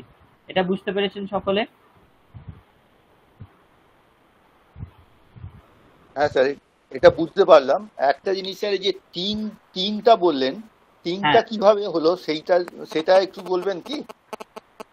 সেটা এখনই বলছি না, ঠিক আছে? আচ্ছা, একটু ঠিক পরে আছে, দেখছি আমরা। ঠিক আছে। এখন তাহলে এবার আমরা পূর্ববর্তী স্লাইডে ফিরে যাই আবার। তো এখানে দেখুন কি বলা হচ্ছিল যে সুবন্ত হলো শব্দরূপ। এটা তাহলে আপনারা বুঝলেন যে রামাহা হলো শব্দরূপ, সেটা হলো সুবন্ত, কারণ রাম থেকে সুপ্রত্যয় আছে তাই সেটা হলো সুবন্ত। আর গচ্ছতি হলো তিঙন্ত, কারণ সেটা হলো ধাতু থেকে তিং প্রত্যয়ে গচ্ছতি হয়েছে। এবার দেখুন সুবন্ত বিষয়ে শব্দরূপ বিষয়ে, বা সুবন্ত যেহেতু সবসময় শব্দরূপ হয় তাই সুবন্ত বিষয়ে অথবা শব্দরূপ বিষয়ে शब्दस्वरूपस्य लिङ्गस्य कारकविभक्तेः वचनस्य च अधिकमाहात्म्यं तिष्ठति। অর্থাৎ শব্দটা কিরকম, অর্থাৎ রাম শব্দ হলো অকারান্ত, হরি শব্দ হলো ইকারান্ত, এটা হলো শব্দের স্বরূপ।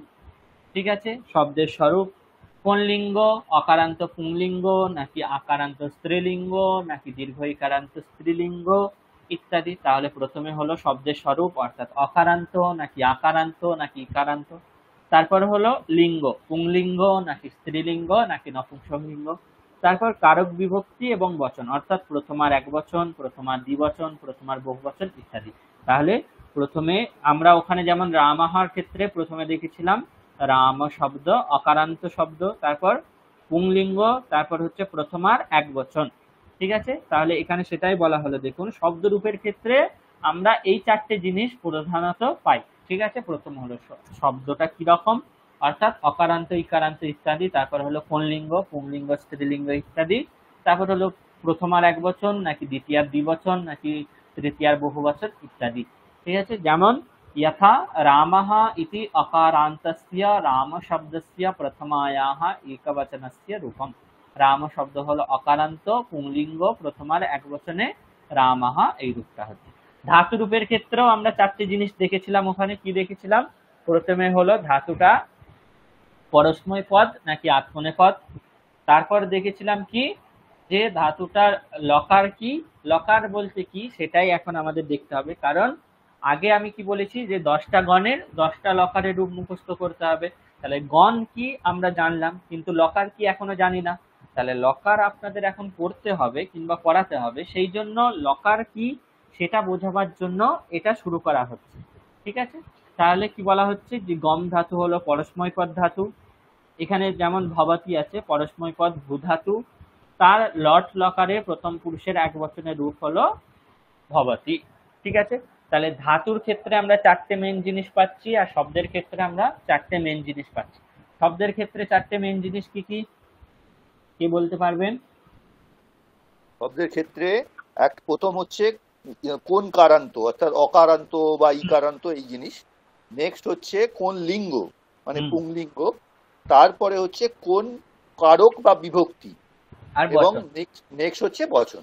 এই বচন। 4টি আমরা পাচ্ছি। আর ধাতুর ক্ষেত্রে কি পাচ্ছি? ধাতুর ক্ষেত্রে প্রথম হচ্ছে ধাতু কোন ধাতু, সেটা সেটা সেই ধাতু কোন মানে পরস্মৈপদী না আত্মনেপদী তার ভাগ, তারপর সেই ধাতুটার কোন কালে আছে মানে কোন লকারে আছে, হ্যাঁ, এবং তারপরে হচ্ছে সেই লকারের কোন পুরুষের কোন বচন। ঠিক আছে, তাহলে আপনারা মোটামুটি দেখুন শব্দের ক্ষেত্রে অকারান্ত কি ইকারান্ত কি উকারান্ত কি এই জিনিসগুলো আপনাদের আমি অলরেডি বলে দিয়েছি। তারপর হলো রাম শব্দ, এগুলো শব্দের তো কোনটা কি শব্দ সেটা আপনারা সকলেই জানেন। তারপর প্রথমার একবচন দ্বিবচন এগুলো এখনো বলা হয়নি, বলবো। ঠিক আছে, ধাতুর ক্ষেত্রে পরস্ময় পদ নাকি আত্মনেপদ পদ সেটা আমি আপনাদের বলে দিয়েছি। প্রথম পুরুষের একবচন, মধ্যম পুরুষের একবচন ইত্যাদি জিনিস আপনারা জানেন, কিন্তু এখানে মেন যে জিনিসটা পড়ে রইলো সেটা হলো লকার। লকার কি সেটা আমরা কিন্তু সকলে কেউই জানি না এখনো পর্যন্ত। ঠিক আছে, তাহলে লকার কি? তখন বলা হচ্ছে লকারের দ্বারা ক্রিয়ার কাল বোঝানো হয়। লকারের দ্বারা ক্রিয়ার কাল বোঝানো হয়। ঠিক আছে, ক্রিয়ার কাল বলতে কি আমরা যে ক্রিয়াটা করেছি সেই ক্রিয়াটা কোন কালে সম্পন্ন হয়েছে বা কোন কালে সম্পন্ন হচ্ছে কিংবা কোন কালে সম্পন্ন হবে সেই জিনিসটাকে বোঝাবার জন্য লকার সংস্কৃতে ব্যবহার করা হয়। ঠিক আছে, তাহলে ওখানে আমরা দেখলাম যে 10টা গণের 10টা লকারের রূপ। 10টা গণ তো আমরা বুঝলাম, 10টা গণের প্রথম ধাতু কি কি সেটাও আমরা জানলাম। ভুয়াদিগণের ভূ ধাতু হচ্ছে প্রথম ধাতু। এবার তার যে 10টা লকার, লট, লিট, লুট ইত্যাদি, সেই লকার কি সেটা আমাদের এখন দেখতে হবে। তো কি বলা হচ্ছে দেখুন, যে अस्माभिः साधारणतः त्रिविधा त्रिविधः ক্রিয়ায়াः কালः জ্ঞায়তে। অর্থাৎ আমরা সাধারণত ক্রিয়ার কাল বলতে কটা কাল বুঝি সকলে? আপনারা কটা ক্রিয়ার কাল জানেন এখনো পর্যন্ত? 3টে, মোটামুটি 3টে। হ্যাঁ, বর্তমান, অতীতকাল, বর্তমান, ভবিষ্যৎ। অতীত এবং ভবিষ্যৎ। এটাই এখানে লেখা আছে দেখুন। আমরা সাধারণত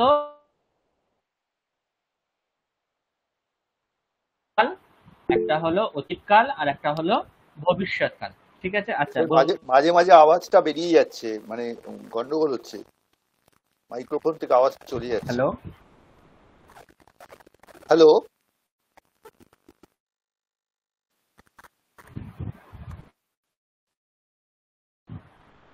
আচ্ছা তাহলে আমি কন্টিনিউ করি এখন। হ্যাঁ স্যার। হ্যালো, হ্যাঁ, হ্যাঁ স্যার। এরপর কি বলা হচ্ছে, আমরা তাহলে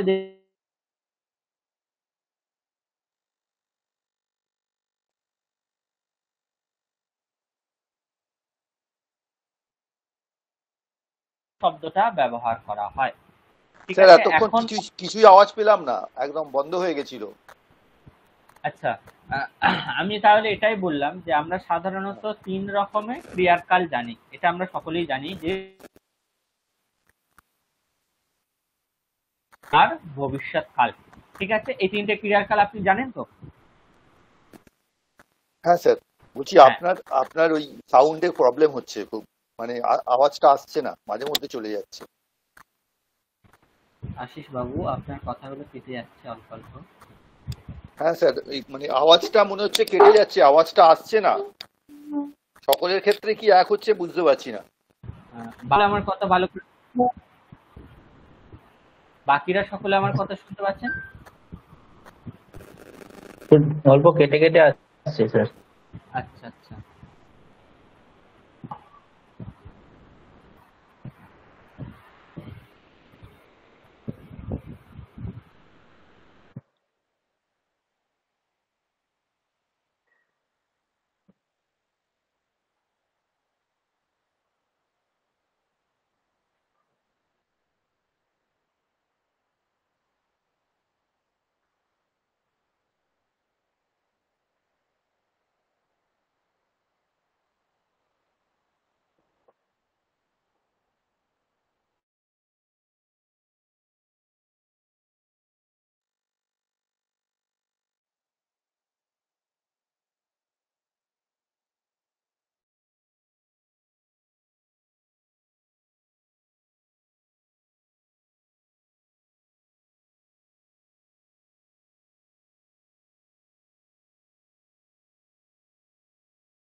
হ্যালো, এখন স্পষ্ট শোনা যাচ্ছে?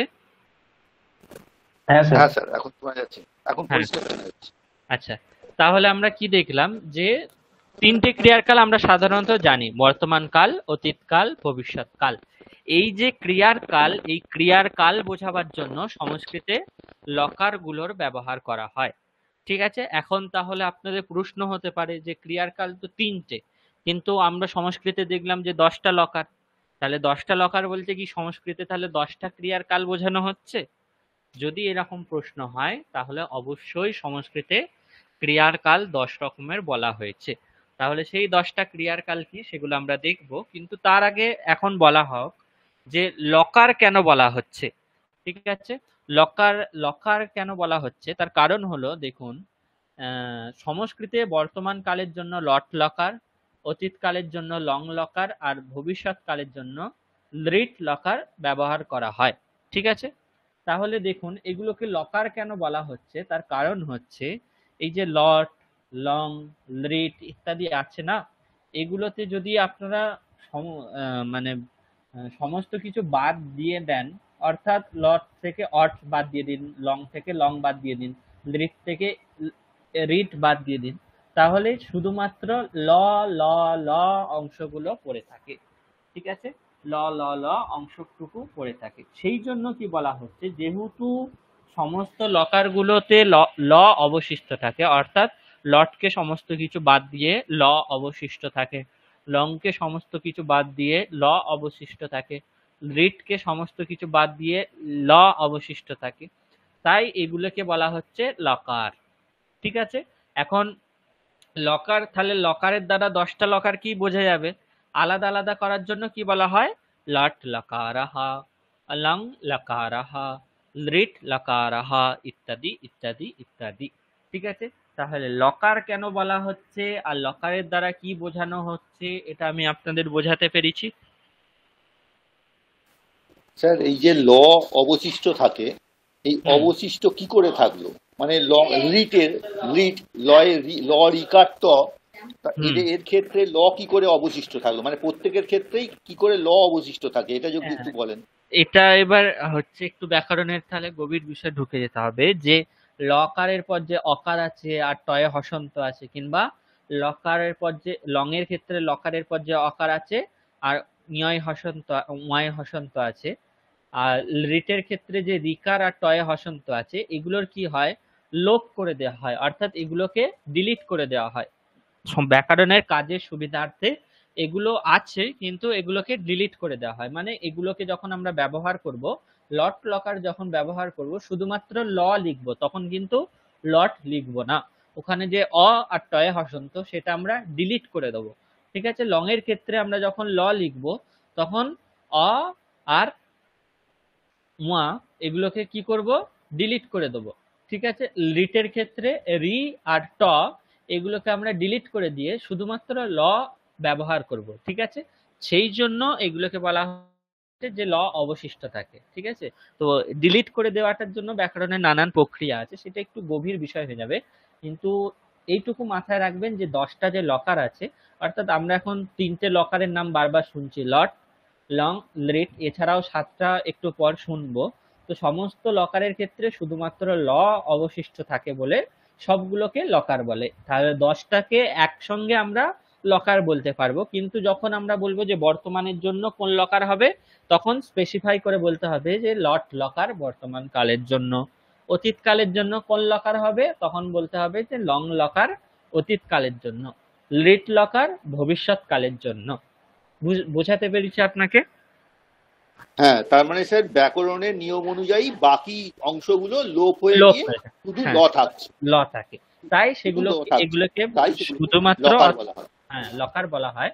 এবার লকার বললে যেহেতু আমরা 10টা লকারকেই বুঝি, আলাদা আলাদা করে বোঝাবার জন্য কোন ক্রিয়ার কালে কোন লকার হবে তার জন্য ওই লকারটা বলতে হয়। যেমন বর্তমানের কালের জন্য লট লকারের বিধান করা হয়েছে, সেই জন্য লট লকারে বা বর্তমান কাল অর্থে লট লকার, অতীত কাল অর্থে লং লকার, ভবিষ্যৎ কালার্থে লিট লকার ইত্যাদি ইত্যাদি ইত্যাদি। ঠিক আছে। তাহলে লকারের প্রধান কাজ হলো ক্রিয়ার কালকে বোঝানো। কেন এগুলিকে লকার বলা হয়েছে, এই দুটো জিনিস আমি বোঝাতে পেরেছি আপনাদের এখন। হ্যাঁ স্যার, ঠিক আছে। এরপর নেক্সট স্লাইড দেখা যাক। যেমন এবার এখন কিছু উদাহরণ আমরা দেখব, যে বর্তমান কালের জন্য লট লকার আপনি বলে তো দিলেন, এখন আপনাদের প্রশ্ন হতেই পারে যে লট লকার বর্তমান কালে হয়, কিন্তু আমরা বুঝবো কি করে যে বর্তমান কাল বোঝাবার জন্য লট লকারই হচ্ছে। ঠিক আছে। তো সেখানে বলা হচ্ছে রামাহ বিদ্যালয়ম গচ্ছতি, অর্থাৎ রাম বিদ্যালয়ে যাচ্ছে। যাচ্ছে বলতে কি, এখন যাচ্ছে, সে গিয়েছিল কিংবা যাবে বোঝানো হচ্ছে না, যাচ্ছে। তাহলে বর্তমান কাল যেহেতু এখানে বোঝানো হচ্ছে, তাই এখানে গম ধাতুর উত্তর লট লকার হয়েছে। তারপর ছাত্রৌ বিদ্যালয়ে বেদম পঠতঃ। দুজন ছাত্র বিদ্যালয়ে বেদ পড়ছে। ছাত্ররা পড়ছে, এখন পড়ছে, অতীতে পড়েছিল কিংবা ভবিষ্যতে পড়বে সেই রকম অর্থ বোঝানো হচ্ছে না, তাই পট ধাতু থেকে লট লকার হয়েছে। তারপর সেবকাহা মহারাজম সেবন্তে, সেবকেরা মহারাজকে সেবা করছেন। ঠিক আছে, তাহলে এখানে দেখুন সেবা করছে, বর্তমানে করছে, অতীতে করেছিল কিংবা ভবিষ্যতে করবে বোঝানো হচ্ছে না, এখন যেহেতু করছে সেই জন্য বর্তমান কাল বোঝানো হচ্ছে, তাই লট লকার হলো। ত্বম রামম পশ্যসি, তুমি রামকে দেখছো, বর্তমানে দেখছো। ইউয়ম নাটকম পশ্যথ, তোমরা দুজন নাটক দেখছো, বর্তমানে দেখছো। অহম বিদ্যালয়ম গচ্ছামি, আমি বিদ্যালয়ে যাচ্ছি, বর্তমানে যাচ্ছি। বয়ম চলচ্চিত্রম পশ্যামহ, আমরা সকলে চলচ্চিত্র দেখছি। এখানে যত সমস্ত বাক্য আছে সবগুলোই কিন্তু বর্তমান কালার্থে আছে, তাই এখানে যত ধাতু আছে অর্থাৎ গম ধাতু, এখানে পট ধাতু, এখানে সেব ধাতু, এখানে দৃশ ধাতু, এখানেও দৃশ ধাতু, এখানে গম ধাতু, এখানে দৃশ ধাতু, এই সমস্ত ধাতুর পর লট লকার হয়েছে। এবার এখানে লট লকার হয়েছে কিনা সেটা বুঝবো কি করে, সেটা একটু পর যখন আমরা লট লকারটা আর একটু ডিটেলসে পড়ছি তখন দেখবো। ঠিক আছে, তারপর বলা হলো যে অতীত কালার্থে লং লকার বলেছেন, তাহলে অতীত কালার্থে লং লকার হয়েছে কিছু উদাহরণ, যেমন রামাহ বিদ্যালয়ম অগচ্ছত। এখানে দেখুন রামাহ বিদ্যালয়ম গচ্ছতি, রাম বিদ্যালয়ে যাচ্ছে। রামাহ বিদ্যালয়ম অগচ্ছত, এখানে কিন্তু অগচ্ছত যেই হয়ে গেল, যেহেতু এখানে লং লকারে গম ধাতুর লং লকারে অগচ্ছত রূপ হয়, তাই এখানে বুঝে নিতে হবে কি যে এই বাক্যটা অতীতকাল অর্থে আছে, অর্থাৎ রাম বিদ্যালয়ে গিয়েছিল। আগে আমরা কি দেখলাম, ছাত্র বিদ্যালয়ে বেদম পঠতঃ, এখানে যেহেতু পট ধাতুর পর লট লকার আছে তাই বুঝে নিতে হতো যে বর্তমান কাল অর্থে আছে, কিন্তু এখানে কি আছে অপঠতাম, অর্থাৎ এখানে যেহেতু লং লকার আছে তাই বুঝে নিতে হবে এটা অতীতকাল অর্থে আছে। ছাত্র বিদ্যালয়ে বেদম অপঠতাম, দুজন ছাত্র বিদ্যালয়ে বেদ পড়েছিল। এইভাবেই সেবকাহা মহারাজম অসেবন্ত, সেবকেরা মহারাজের সেবা করেছিলেন। ত্বম রামম অপশ্যহ, তুমি রামকে দেখেছিলে। ইউয়ম নাটকম অপশ্যথ, তোমরা নাটক দেখেছিলে। অহম বিদ্যালয়ম অগচ্ছম, আমি বিদ্যালয়ে গিয়েছিলাম। বয়ম চলচ্চিত্রম অপশ্যাম, আমরা চলচ্চিত্র বা সিনেমা দেখেছিলাম। তাহলে এখানে যত সমস্ত ধাতু আছে সমস্ত ধাতুর পর লং লকার আছে, সেই জন্য এই বাক্যগুলোর অতীতকাল অর্থে বোঝানো হচ্ছে। তারপর বলা হয়েছে যে ভবিষ্যৎকাল অর্থে লৃট লকার হবে, রামাহ বিদ্যালয়ম গমিষ্যতি। এখানে দেখুন গম ধাতুর পর লৃট লকার আছে, আর লৃট লকার যেহেতু ভবিষ্যৎকাল অর্থে হয় তাই বুঝে নিতে হবে যে এই বাক্যটার অর্থ হচ্ছে ভবিষ্যৎকাল অর্থে হবে। যেমন রামাহ বিদ্যালয়ম গমিষ্যতি মানে রাম বিদ্যালয়ে যাবে। ঠিক আছে, তাহলে প্রথমে দেখুন রামাহ বিদ্যালয়ম গচ্ছতি মানে রাম বিদ্যালয়ে যাচ্ছে। রামাহ বিদ্যালয়ম অগচ্ছত মানে রাম বিদ্যালয়ে গিয়েছিল। রামাহ বিদ্যালয়ম গমিষ্যতি মানে রাম বিদ্যালয়ে যাবে। ঠিক আছে, তারপর ছাত্র বিদ্যালয়ে বেদম পঠতঃ, দুজন ছাত্র বিদ্যালয়ে বেদ পড়ছে। তারপর ছাত্র বিদ্যালয়ে বেদম অপঠতাম, দুজন ছাত্র বিদ্যালয়ে বেদ পড়েছিল। তারপর কি বলা হচ্ছে, ছাত্র বিদ্যালয়ে বেদম পঠিষ্যতঃ, দুজন ছাত্র বিদ্যালয়ে বেদ পড়বে। ঠিক আছে, তাহলে এগুলো সব ভবিষ্যৎকাল অর্থে। সেরকমই সেবকাহা মহারাজম সেবিষ্যন্তে, সেবকেরা মহারাজের সেবা করবেন। বম রামম দ্রক্ষ্যসি, তুমি রামকে দেখবে। ইউয়ম নাটকম দ্রক্ষ্যথ, তোমরা নাটক দেখবে। অহম বিদ্যালয়ম গমিষ্যামি, আমরা বিদ্যালয়ে যাব। বয়ম চলচ্চিত্রম দ্রক্ষ্যতি, আমরা চলচ্চিত্র দেখব। ঠিক আছে, এগুলো সব হলো লৃট লকার। তাহলে সকলে মোটামুটি লট লকারের যে উদাহরণগুলো দেওয়া হলো, মানে লট লকারের দ্বারা বর্তমান কাল অর্থ কিভাবে বোঝানো হলো, লং লকারের দ্বারা অতীত কাল অর্থ বোঝানো হচ্ছে, আর লিট লকারের দ্বারা ভবিষ্যৎ কাল অর্থ বোঝানো হচ্ছে, এটা সকলে বুঝতে পারলেন কিংবা পড়ে সকলে বুঝতে পারলেন তো যে ওই লকার আছে বলে এই রকম অর্থ হচ্ছে।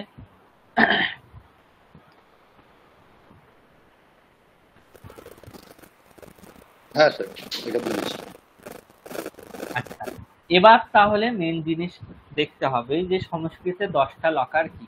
আমরা তো বারবার শুনছি যে সংস্কৃতে 10টা লকার, 10টা লকার। তাহলে 10টা লকার কি? আমরা সাধারণত বাক্যে বাংলা ইংরেজির ক্ষেত্রে আমরা 3টে লকার দেখি, 3টে ক্রিয়ার কাল দেখি, বর্তমান, অতীত আর ভবিষ্যৎ। কিন্তু আপনি বললেন যে সংস্কৃতে 10টা লকার, মানে 10টা ক্রিয়ার কাল। 10টা ক্রিয়ার কালের জন্য এক একটা লকার। তো আমরা এখনো পর্যন্ত লট লকার দেখলাম, তারপর 6 নম্বর অর্থাৎ লং লকার দেখলাম, আর 4 নম্বর লেট লকার দেখলাম। 1, 4, 6 আমরা দেখলাম। এগুলো আমরা সকলের সব ভাষার ক্ষেত্রেই প্রায় পেয়ে থাকি, লট লকার, লেট লকার আর লং লকার। এখন বলা হচ্ছে এই যে বাকি লকার 7টা অর্থাৎ লিট লকার, লুট লকার, লোট লকার, বিধিলিং লকার, আশিরলিং লকার, লুং লকার, লিং লকার ইত্যাদি যে আছে, এগুলোর তাহলে কি, এগুলোর দ্বারা ক্রিয়ার কোন কালকে বোঝানো হচ্ছে, এই প্রশ্নটা মনে এসে উপস্থিত হয়। ঠিক আছে, তো তার জন্য এখন কি বলা হচ্ছে,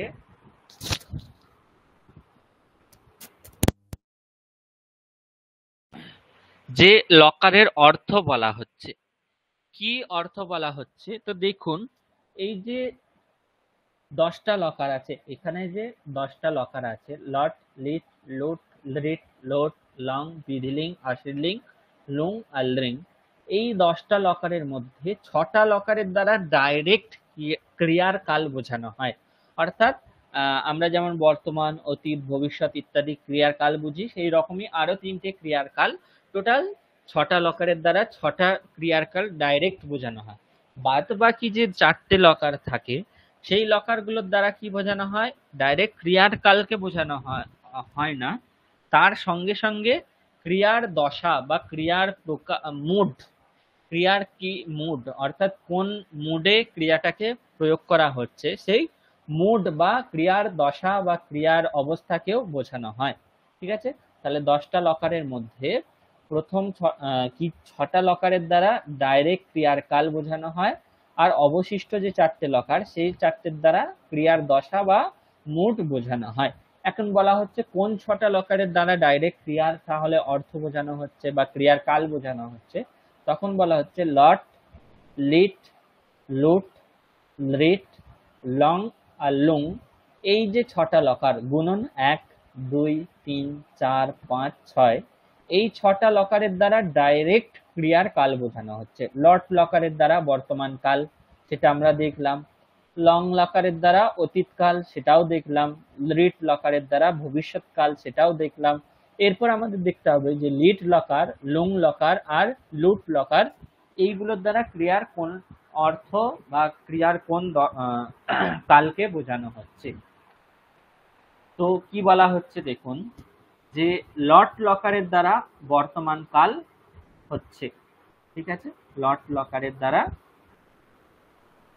বর্তমান কাল বোঝানো হচ্ছে। 1 মিনিট একটু ওয়েট করবেন।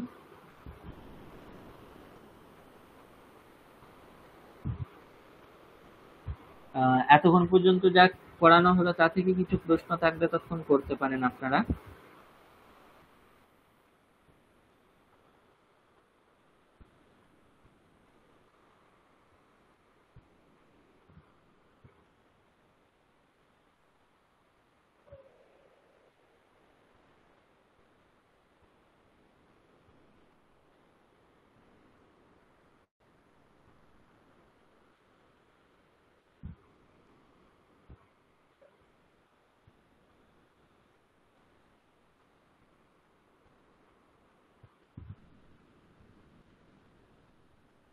কারো কিছু প্রশ্ন নেই তাহলে? না, তো এখন পর্যন্ত আমরা লকারের যে রূপগুলো, 10টা লকারের রূপ, সেই 10টা লকারের রূপের মধ্যে 6টা লকার বলেছেন ডাইরেক্ট ক্রিয়ার কাল বোঝানো হবে, আর 4টে আমাদের ক্রিয়ার মুড বা দশা বোঝানো হবে। এই এই লট মানে 6টা যে লকারের মধ্যে ডাইরেক্ট ক্রিয়া, সেইগুলো আপনি একটু ক্লিয়ার মানে ব্যাখ্যা করবেন তো? আচ্ছা, কার দ্বারা কি অর্থ বোঝানো হচ্ছে, কিভাবে বোঝানো হচ্ছে, আমি ব্যাখ্যা করব এখন। ঠিক আছে।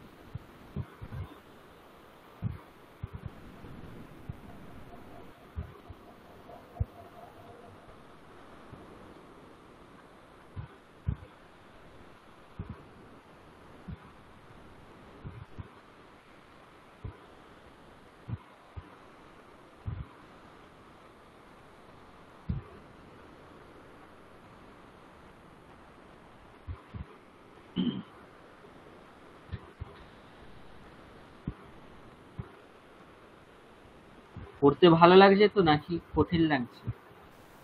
খুব জানতে মানে মানে খুব জানতে পারছি, খুবই ভালো লাগছে।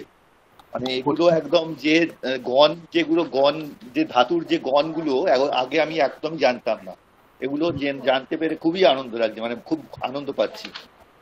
কঠিন লাগলে অবশ্যই বলবেন, তাহলে আপনাদের সুবিধার্থে একটু আরো। কঠিন তো হবে স্যার, যেটা আপনি 10 10 বাই 10 মানে 100টা রূপ মুখস্থ করতে একটু কঠিন লাগবে, তবে চেষ্টা করবো এই আর কি। হ্যাঁ, রূপগুলো মুখস্থ করা আলাদা ব্যাপার, কিন্তু আমি যেগুলো পড়াচ্ছি সেগুলো শুনে আপনাদের অবশ্যই খুবই ভালো লাগবে, খুবই ভালো লাগবে। কঠিন। আচ্ছা, নরেন্দ্রনাথ বাবু, আপনি কিছু বলবেন, বলুন। স্যার আপনার পড়ানো যথেষ্ট ভালো, কিন্তু আমার খুব কঠিন লাগছে। আসলে আমি একটু কাজও করছি তো কঠিন এই লাগছে? ল্যাপটপে, একটু পুরোপুরি এদিকে মনটা আমি দিতেও পারছি না, সমস্যা হচ্ছে। আচ্ছা, মন দিয়ে না শুনলে তাহলে তো কঠিন লাগবেই, কারণ হ্যাঁ হ্যাঁ, ওই কারণেই হয়তো ব্যাপারটা হচ্ছে, মনোযোগের অভাবে। হ্যাঁ হ্যাঁ, আপনি পরে সময় করে, মানে এখন আপনি ক্লাসে অবশ্যই যেটুকু পারবেন শুনবেন, কিন্তু যখন আপনার কাজ থাকবেন না, আপনি এই ক্লাসটা একবার রেকর্ডিংটা শুনে নেবেন, তাহলে দেখবেন হ্যাঁ স্যার, হ্যাঁ ব্যাপারগুলো হ্যাঁ আপনার মনে হ্যাঁ, ভেসে উঠবে। ঠিক আছে, তো ওটা নিয়ে চিন্তা ইউটিউবের, করবেন হ্যাঁ, না। রেকর্ডিংটা শুনলে অনেকটা পরিষ্কার হবে। আসলে আপনি এখন দুদিকে মন দিচ্ছেন, ওই জন্য একটু কঠিন লাগবে, ঠিক আছে? কারণ এই জিনিসগুলো সাধারণত আপনাদের কেউ বলবেও না, আর আপনারা কোথাও এইভাবে মানে পরস্পর একদম ক্রম অনুসারে কোথাও পাবেনও না। ঠিক আছে, কারণ এই যে 10টা লকার কিংবা 10টা গণ, আপনারা যে কোনো কোনো বড় বড় পণ্ডিতের ভাষণ শুনবেন কিংবা কোনো বড় লেখকের বই পড়বেন, সেখানে আপনারা অনেক পেয়ে যাবেন যে এই গণের এই লকারে ঢুক, কিন্তু আসলে গণ কি, লকার কি, এগুলো কিন্তু কোথাও এত ডিটেলসে বলা থাকে না। ঠিক আছে, অবশ্যই কিছু একদম বইয়ে স্যার, একদম না একদম। আমি এমন অনেক চেষ্টা করেছিলাম।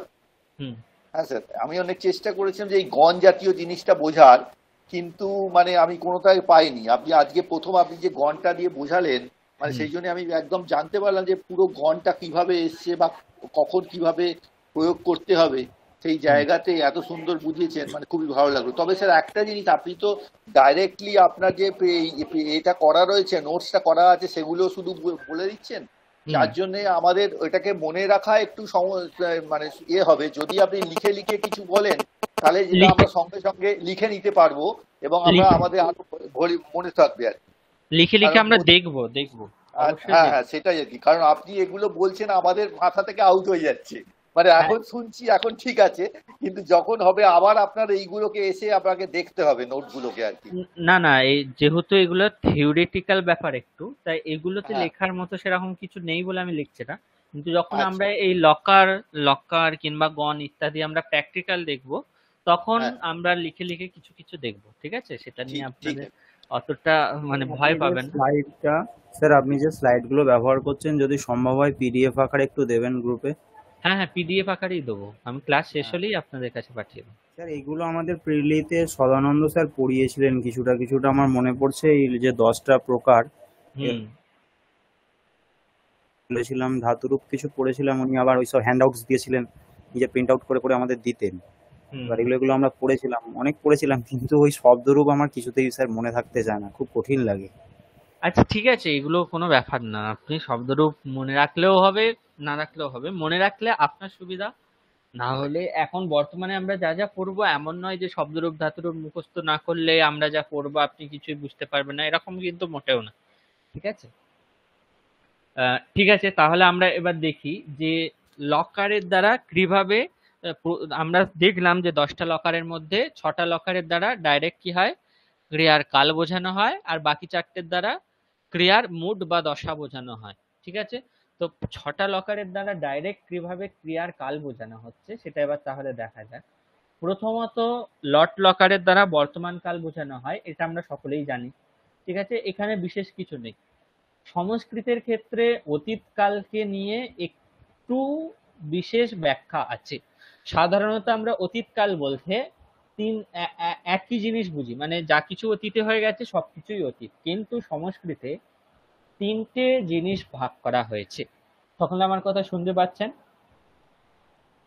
হ্যাঁ স্যার, শুনতে পাচ্ছি। হ্যাঁ, এটা একটু মন দিয়ে শুনবেন, এটা খুব ইন্টারেস্টিং জিনিস। মানে আমরা সকলেই জানি এই জিনিসটা আছে, কিন্তু সংস্কৃতের লকারের দ্বারা এইভাবে সূক্ষ্ম ভেদ প্রতিপাদন কিভাবে করা হয়েছে সেটা যদি আপনারা বোঝেন, তাহলে সত্যি আপনারা ভাববেন যে আমি প্রথমেই একদম যে বলেছিলাম যে সংস্কৃত হচ্ছে বৈজ্ঞানিক ভাষা, কেন বলা হয়েছে তার কারণটা আপনারা বুঝতে পারবেন। তো দেখুন, সংস্কৃতে আমরা সকলেই জানি যে দিন বলতে রাত 12টা থেকে পরের দিন রাত 11টা 59 পর্যন্ত, এটুকু আমরা সকলেই জানি, 11টা 59 এবং 59 পর্যন্ত, এটা সকলেই জানে। এই যে সময়টা অর্থাৎ রাত 12টা থেকে শুরু করে পরের দিন অর্থাৎ আজকে রাত 12টা থেকে শুরু করে পরের দিন 12টা বাজার আগে পর্যন্ত যেই সময়, সেটাকে বলা হচ্ছে অদ্যতন। অদ্য মানে হচ্ছে সংস্কৃতে, অদ্য মানে হচ্ছে আজকে, আর তন মানে হচ্ছে আজকের। ঠিক আছে, আজকের সময়, অর্থাৎ সেটাকে বলা হচ্ছে অদ্যতন। এখন বলা হচ্ছে যে আজ রাত 12টা থেকে পরের দিন 12টা বাজার আগে পর্যন্ত, অর্থাৎ 11টা বেজে 59 মিনিট 59 পর্যন্ত যেই সময়টা, সেটাকে বলা হচ্ছে অদ্যতন। তাহলে অদ্যতন কি জিনিস আমি বোঝাতে পেরেছি? মানে স্যার আজ আজ রাত্রি 12টা থেকে হুম, আগামীকাল রাত্রি 11টা 59 পর্যন্ত হ্যাঁ, 59 মিনিট 59 সেকেন্ড, পর্যন্ত। কারণ তারপরই হয়ে যাবে আবার পরের দিন রাত 12টা হয়ে যাবে, কারণ আমরা ধরছি রাত 12টা থেকে। যদি পুরো হ্যাঁ, আবার 59 মিনিট 59 সেকেন্ড না ধরে পুরো 12টা ধরি, তাহলে সেটা আবার পরের দিন সময় চলে যাচ্ছে। ঠিক আছে, তাহলে আজ রাত 12টা থেকে 11টা বেজে 59 মিনিট 59 পর্যন্ত হলো অদ্যতন সময়। অদ্যতন সময় কি তাহলে আমি বোঝাতে পেরেছি? অদ্যতন মানে অদ্য মানে তো আজকে কথাটা বুঝি, আজ। আজ। সেটা আর তন সেটা মানে আজকে আজকে রাত্রি 12টা কেন হচ্ছে? অদ্য। অদ্য অদ্যতন, মানে হচ্ছে আজকের, আজকের হ্যাঁ রাত। আজকে। হুম, আচ্ছা, অদ্যতন মানে আজকের রাত্রি আজকের। 12টা থেকে শুরু হবে, হ্যাঁ, তাই তো? হ্যাঁ, দিয়ে আচ্ছা, পরের দিন রাত 12টার ঠিক আগে পর্যন্ত, এটা আগে হলো পর্যন্ত। অদ্যতন সময়। ঠিক আছে, হুম, এখন বলা হচ্ছে কত সূক্ষ্ম ভেদ করা হয়েছে দেখুন। অতীতকালকে 3টে ভাগে ভাগ করা হয়েছে। প্রথম হলো অদ্যতন ভূতকাল বা অদ্যতন অতীতকাল, প্রথম যে ভাগ, অর্থাৎ অদ্যতন অতীতকাল বা ভূতকাল। তারপর হলো অনদ্যতন ভূতকাল বা অতীতকাল। অদ্যতন মানে হচ্ছে আজকের, অনদ্যতন মানে হচ্ছে গতকাল। ঠিক আছে, যেটা আজকের নয় সেটা হলো অনদ্যতন। ন অদ্যতন অনদ্যতন, যেটা আজকের নয় সেটা হলো অনদ্যতন। তাহলে অদ্যতন অতীতকাল হলো অদ্যতন ভূতকাল বা অদ্যতন অতীতকাল, তারপরে হলো অনদ্যতন ভূতকাল বা অনদ্যতন অতীতকাল। তারপর আরেকটা ভেদ করা হচ্ছে, সেটা হচ্ছে অনদ্যতন পরোক্ষ ভূতকাল। এখন বলা হচ্ছে এটাও অনদ্যতন ভূতকাল বলা হলো, এটাও অনদ্যতন ভূতকাল বলা হলো, কিন্তু এখানে পরোক্ষ দেওয়ার মানে কি আর এটাকে সাধারণ রাখার মানে কি? তো তখন বলা হচ্ছে কি, ধরুন আজকে যেটা হয়ে গিয়েছে, মানে এখন কটা বাজে, এখন বাজে হচ্ছে আপনার 8টা 48। তাহলে আজ রাত 12টা থেকে এখন 8টা 47 পর্যন্ত আমরা যা যা করেছি সেটা হলো অদ্যতন ভূতকাল। আজ রাত 12টার আগে, অর্থাৎ গতকাল পর্যন্ত আমরা যা যা করেছি এবং সেগুলো যদি আমরা প্রত্যক্ষভাবে দেখে থাকি, ঠিক আছে, সেটা আমরা যদি সাক্ষাৎ করি, মানে যেই যেই জিনিসগুলো হয়েছে সেই জিনিসগুলো যদি আমরা সাক্ষাৎ করে থাকি, কি করেছি আমরা, না আগের দিন আমাদের যা যা কাজ ছিল সেগুলো করার পর খাওয়া দাওয়া করেছি, বিছানায় শুয়েছি, ইত্যাদি ইত্যাদি, যে জিনিসগুলো, এগুলো হলো সব অনদ্যতন ভূতকাল। মানে কালকে করেছি কিন্তু সেগুলো আমি প্রত্যক্ষভাবে আমি জানি, আমি নিজে করেছি যেহেতু আমি জানি, কিংবা অন্য কেউ করেছে আমি সেগুলো দেখেছি, সেইগুলোর জন্য হলো অনদ্যতন ভূতকাল। আর একটা বলা হচ্ছে অনদ্যতন পরোক্ষ ভূতকাল, মানে হলো যেগুলো আজকে হয়নি, গতকাল কিংবা কোনোদিন হয়েছে, কিন্তু সেগুলো পরোক্ষ, সেগুলো আমরা দেখিনি, কোনো গল্পে শোনা কিংবা ঠাকুরদার থেকে শোনা কিংবা আমাদের পূর্বপুরুষ কালো থেকে শোনা, বইয়ে পড়েছি। ঠিক আছে, যেমন ধরুন আমি উদাহরণ দিচ্ছি, আজকে সকালে আমি স্নান করেছিলাম, এটা হলো অদ্যতন ভূতকাল, মানে আজ রাত 12টা থেকে এখন পর্যন্ত যা যা করেছি তার মধ্যেই এটা পড়ে যাচ্ছে। ঠিক আছে, তারপর আমি তারপরে যেটা আছে অনদ্যতন ভূতকাল, সেটা বলছি, কাল আমি আমার বাবাকে মাঠে দেখেছিলাম। তাহলে আমার বাবাকে আমি মাঠে কাজ করতে কাল আমি নিজের চোখে দেখেছি, প্রত্যক্ষভাবে দেখেছি, আমি সাক্ষাৎ রূপে দেখেছি। আর একটা হলো রাম বনে বনবাসে গিয়েছিলেন, ঠিক আছে, এটাও একটা ভূতকাল, কিন্তু এটা হলো অনদ্যতন পরোক্ষ ভূতকাল। কারণ রাম যে বনবাসে গিয়েছিলেন সেটা আমরা কেউ নিজের চোখে দেখিনি, কিংবা আহ আমরা আমাদেরকে যেই সব বলেছে তারাও হয়তো চোখে দেখেনি। ঠিক আছে, এগুলো তারাও যেমন বই থেকে শুনেছে কিংবা অনেকদিন আগেকার ঘটনা। ঠিক আছে, এইভাবে পরম্পরা ভাবে আমরা শুনে আসছি কিংবা জেনে আসছি, তাই এটাও হলো ভূতকাল। তাহলে দেখুন, অতীতকালে তিনটে কত সূক্ষ্ম ভেদ করা হয়েছে। একটা হচ্ছে আজকের অতীত, একটা হচ্ছে কালকের কিংবা মানে গতকাল থেকে শুরু করে যে কোনো দিনের অতীত হতে পারে, কিন্তু সেগুলো প্রত্যক্ষ করেছি, আমরা জানি, আমরা দেখেছি। ঠিক আছে, আর একটা হলো গতকাল থেকে শুরু করে যে কোনো দিনের অতীত হতে পারে, কিন্তু সেগুলো হচ্ছে পরোক্ষ, আমরা কেউ দেখিনি, সেগুলো শুধুমাত্র কানে শুনেছি এবং কোথাও হয়তো বইয়ে পড়েছি ইত্যাদি, সেইভাবে জেনেছি। ঠিক আছে, আচ্ছা বলুন কি প্রশ্ন। স্যার আপনি যেটা বলছেন এখানে কি কিছু ওইটার সাথে দেখাচ্ছে সেরকম কিছু পাচ্ছি না তো। দেখাচ্ছে বলতে? মানে আপনি যেটা করছেন এখানে সেটা দেখছি অন্য কিছু, কিন্তু আপনি বলছেন যেটা সেটা আমি খুঁজে পাচ্ছি না এখানে স্ক্রিনে। আহ, স্যার এই যে অদ্যতন ভূতকাল অর্থে, হ্যাঁ অনদ্যতন হ্যাঁ হ্যাঁ ভূতকাল, হ্যাঁ স্যার, অনদ্যতন পরোক্ষ ভূতকাল অর্থে পেয়েছেন? হ্যাঁ হ্যাঁ, অদ্যতন ভূতকাল মানে হচ্ছে আজ রাত 12টা থেকে এখনো পর্যন্ত যা যা করেছি। অনদ্যতন ভূতকাল, দেখুন, একটা হচ্ছে অদ্যতন আর একটা হচ্ছে অনদ্যতন। অনদ্যতন অনদ্যতন মানে হচ্ছে গতকাল থেকে শুরু করে যা যা এখনো পর্যন্ত হয়েছে সেটা। ঠিক আছে, এবার সেটারও আবার দুটো ভাগ করা হচ্ছে, একটা হচ্ছে প্রত্যক্ষ, অর্থাৎ আমরা যা জেনেছি, দেখেছি ইত্যাদি ইত্যাদি, আর একটা হচ্ছে পরোক্ষ, আমরা যা নিজের চোখে দেখিনি, জেনেছি এবং হয়তো বইয়ে কোথাও পড়েছি কিংবা পূর্বপুরুষের কারো থেকে জেনেছি ইত্যাদি ইত্যাদি। ঠিক আছে, তাহলে এবার বলা হচ্ছে, তাহলে অতীত আমরা দেখলাম যে সংস্কৃতে 10টা লকার আছে, 10টা স্যার লকারের দ্বারা। স্যার হুম একটু হুম ইন্টারাপ্ট হুম করছি। বলছি প্রথম যেটা বললেন অদ্যতন অতীতকাল, হুম। সেইটা বললেন যে আজ রাত্রি 12টা থেকে আগামীকাল রাত্রি 12টা পর্যন্ত। না, তাহলে 12টার এই আগে পর্যন্ত, 12টার আগে আগে পর্যন্ত মানে হুম। আজ রাত্রি 12টা তো এখনো শুরু হয়নি। না, আজ রাত 12টা তো শুরু হয়ে গিয়েছে, 12টা থেকে তো দিন ও, শুরু হয় না। আচ্ছা, মানে মানে আপনি আপনি বলছেন যে গত দিন থেকে, মানে আজকের ডেটের যে 12টা, মানে হুম গতকাল হুম যেটা রাত্রি থেকে শুরু হয়েছে হুম হুম সেইটা হুম বলছেন তো? হুম হুম। আচ্ছা, মানে আজকে রাত্রি 11টা 59 মিনিট 59 সেকেন্ড পর্যন্ত যেটা থাকবে হ্যাঁ, সেটা হলো সেটাই অদ্যতন। কি? আচ্ছা, হুম তাহলে তো এখন যে মনে করুন আমার এখন তো 9টা বাজছে, 8টা 52 বাজে, তো হুম। এখন থেকে রাত্রি 11টা 59 মিনিট পর্যন্ত এখনো তো সেই সময়টা এখনো আসেনি। সেটা তো অতীতকাল, আমি সেই জন্যই বলছি, মানে সেটা এখনো আসেনি, কিন্তু রাত 12টা থেকে এই যে 8টা 52 বেজে গেছে, এতটুকু সময় হ্যাঁ, তো আজকের অতীত হয়ে গেছে, আজকের আচ্ছা, ভূতকাল এটাই হয়ে আজকের গেছে। অতীত হয়েছে। হ্যাঁ, এটা মানে হলো এইটা, অদ্যতন ভূত। আচ্ছা, এটা হচ্ছে অদ্যতন।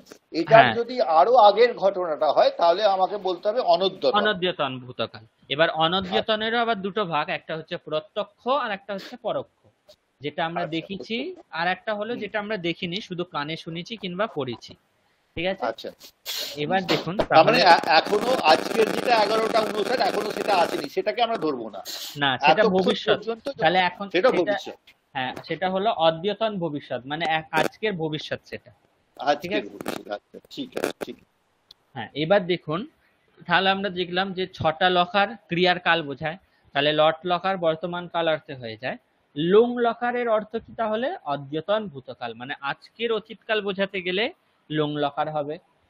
আজকের নয় কিন্তু প্রত্যক্ষ অতীতকাল এরকম হলে লং লকার হবে।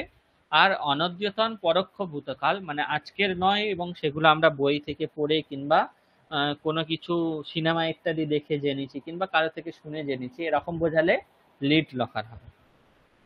ভবিষ্যৎকালেরও আবার দুটো ভাগ করা হয়েছে, একটা হচ্ছে অদ্যতন আর একটা হচ্ছে অনদ্যতন। অদ্যতন জিনিস আমি যেহেতু আপনাদের বোঝাতে পেরেছি, তাহলে এখন বাজে 8টা 54, তাহলে এখন থেকে শুরু করে রাত 11টা বেজে 59 মিনিট 59 সেকেন্ড পর্যন্ত আমরা যা যা করব সেগুলো হলো সব অদ্যতন ভবিষ্যৎ, মানে আজকের ভবিষ্যৎ। সেগুলো কি কি করব, ধরুন এই ক্লাস শেষ হবে, আমরা নিজেদের বই গুছাবো, তারপর খেতে যাব, খাওয়া হলে হাত ধুয়ে বিছানায় এসে শোবো, ঘুমাবো ইত্যাদি যে সমস্ত কাজগুলো করব, এগুলো সব হচ্ছে অদ্যতন ভবিষ্যৎকাল। আর তারপর যেগুলো হবে, অর্থাৎ রাত 12টা থেকে আবার যেগুলো শুরু হবে সেগুলো আবার কি হয়ে যাবে, সব অনদ্যতন ভবিষ্যৎ হয়ে যাবে। ঠিক আছে, যেহেতু সেটা কালকে রাত 12টা থেকে আবার সময় শুরু হয়ে যাচ্ছে। ঠিক আছে, সেগুলো বোঝাবার জন্য আবার অনদ্যতন ভবিষ্যৎ। তাহলে দেখুন, অদ্যতন ভবিষ্যৎ কাল বোঝাবার জন্য লিট লকার, আর অনদ্যতন ভবিষ্যৎ কাল বোঝাবার জন্য আবার লুট লকার। তাহলে 6টা লকারের দ্বারা কিভাবে 6টা ক্রিয়ার কাল বোঝানো হলো সেটা সকলে বুঝতে পেরেছেন? হ্যাঁ স্যার, বুঝতে পেরেছি।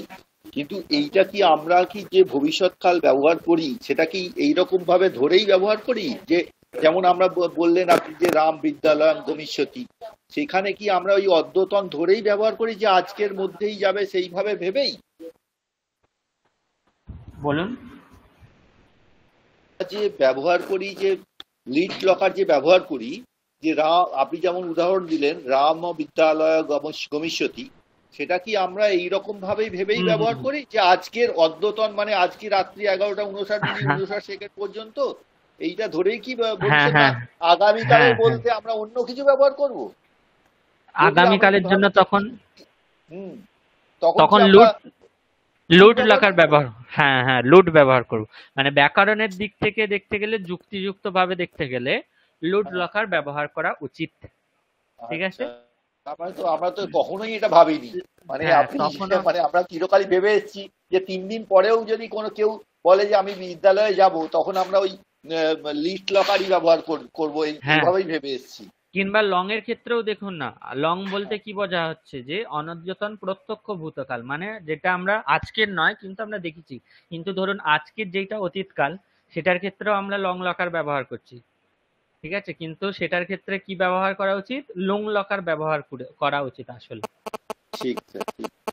ঠিক আছে, এটা আমি সেই জন্যই আপনাদের বললাম যে সংস্কৃতকে বৈজ্ঞানিক ভাষা বলা হয়, তার কারণ আছে। তার কারণ হলো এটাই, মানে কত সূক্ষ্ম ভেদ বিচার করে ওনারা এত কিছুর বিধান করে গেছেন। দেখুন, আমরা কখনো কেউ কি ভেবেছি যে ক্রিয়ার কালকে 3টে লকার ছাড়া আরো কিছু ভাগ করা যায়? কিন্তু এরকম ভাগ করা হয়েছে। ঠিক আছে, কিন্তু যেমন ইংরেজিতে যেমন আমাদের স্যার এই present continuous, present perfect continuous এরকম ব্যবহার মানে ভাগ করা হয়েছে, সংস্কৃতে কি এরকম ভাবে কিছু ভাগ করা হয়েছে? এরকমও আছে, তার জন্য কৃত প্রত্যয়, তদ্ধিত প্রত্যয় ইত্যাদি নানান ভাগ আছে। সেগুলোও আপনাদের পড়ানো হবে। যখন পড়ানো হবে আপনাদের বলা হবে যে প্রেজেন্ট কন্টিনিউয়াস এর জন্য এই প্রত্যয় হয়, এই প্রত্যয় হয়, সব বলা হবে একে একে। আচ্ছা, ঠিক আছে। তো আজকে আমরা মোটামুটি ডাইরেক্ট যে 6টা লকারের দ্বারা ক্রিয়ার কাল কি করে বোঝানো হয় সেই 6টা লকার দেখলাম।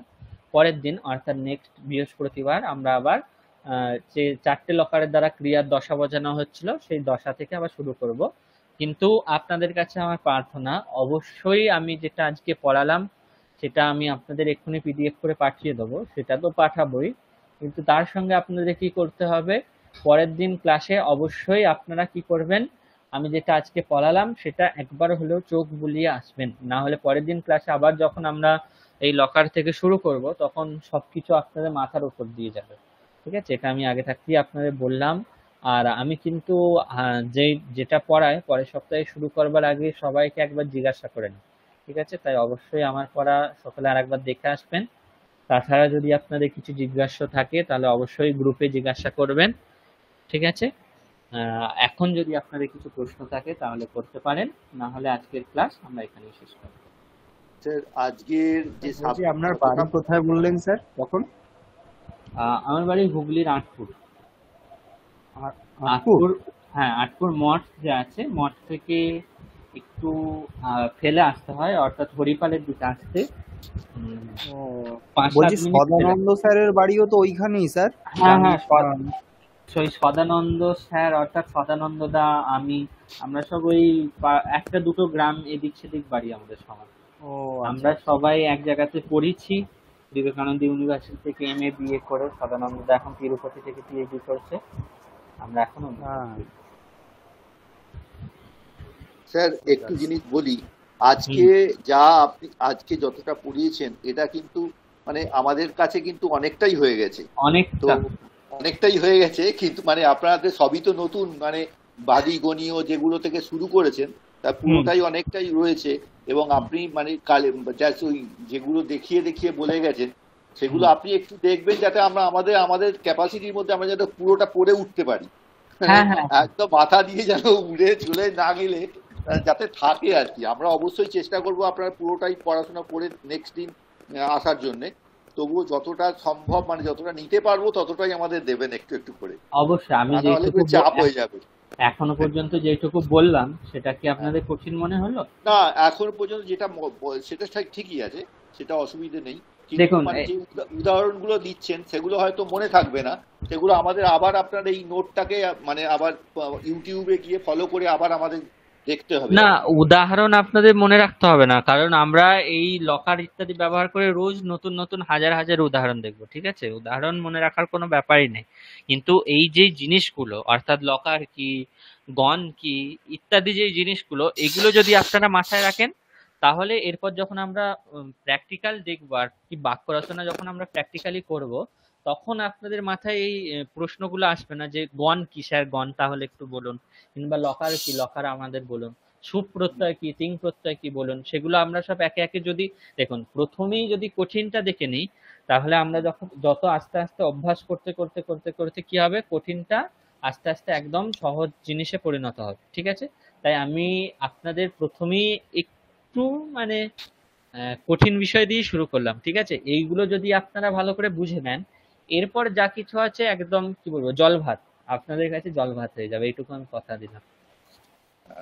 তবে ওই যে আপনি আপনার যে ক্ল্যারিফিকেশন গুলো সেগুলো আমাদের আবার ফলো করতে হবে, মানে আমাদের ক্লাস থেকে দেখে ফলো করতে হবে। মানে আজকে যেমন আপনি যেগুলো মানে অদ্যতন বা অনদ্যতন ব্যাপারগুলো যে ক্লারিফাই করলেন, সেগুলো তো কোথাও লেখা নেই, সেগুলো আমাদের আবার কিন্তু ফলো করে আপনাকে মানে ফলো করে তবে আমাদের আবার মনে রাখতে হবে। মানে এখানে কোনো জায়গায় লেখা থাকলে আমাদের এবারে সুবিধে হতো যে এই জিনিসটা আপনার লেখা রয়েছে যে অনদ্যতন মানে আপনি কি ক্লারিফাই করলেন, অদ্যতন মানে কি ক্লারিফাই করলেন, এই জিনিসগুলো আমাদের আবার শুনে শুনে বুঝতে হবে। হ্যাঁ হ্যাঁ, ওগুলো একটু আপনার ক্লারিফিকেশন গুলো আমাদের আবার মনে করতে হবে, এইটাই আর কি। ওগুলো একটু করতে হবে, কারণ এই জিনিসগুলো যেহেতু নতুন একটু শিখছেন, আরেকবার যদি শোনেন তাহলে আর একটু ভালো হবে, ঠিক আছে? আচ্ছা, ঠিক ঠিক ঠিক আছে, তাহলে আজকের ক্লাস আমি এখানে শেষ করছি। আপনাদের সকলকে ধন্যবাদ, প্রণাম সকল।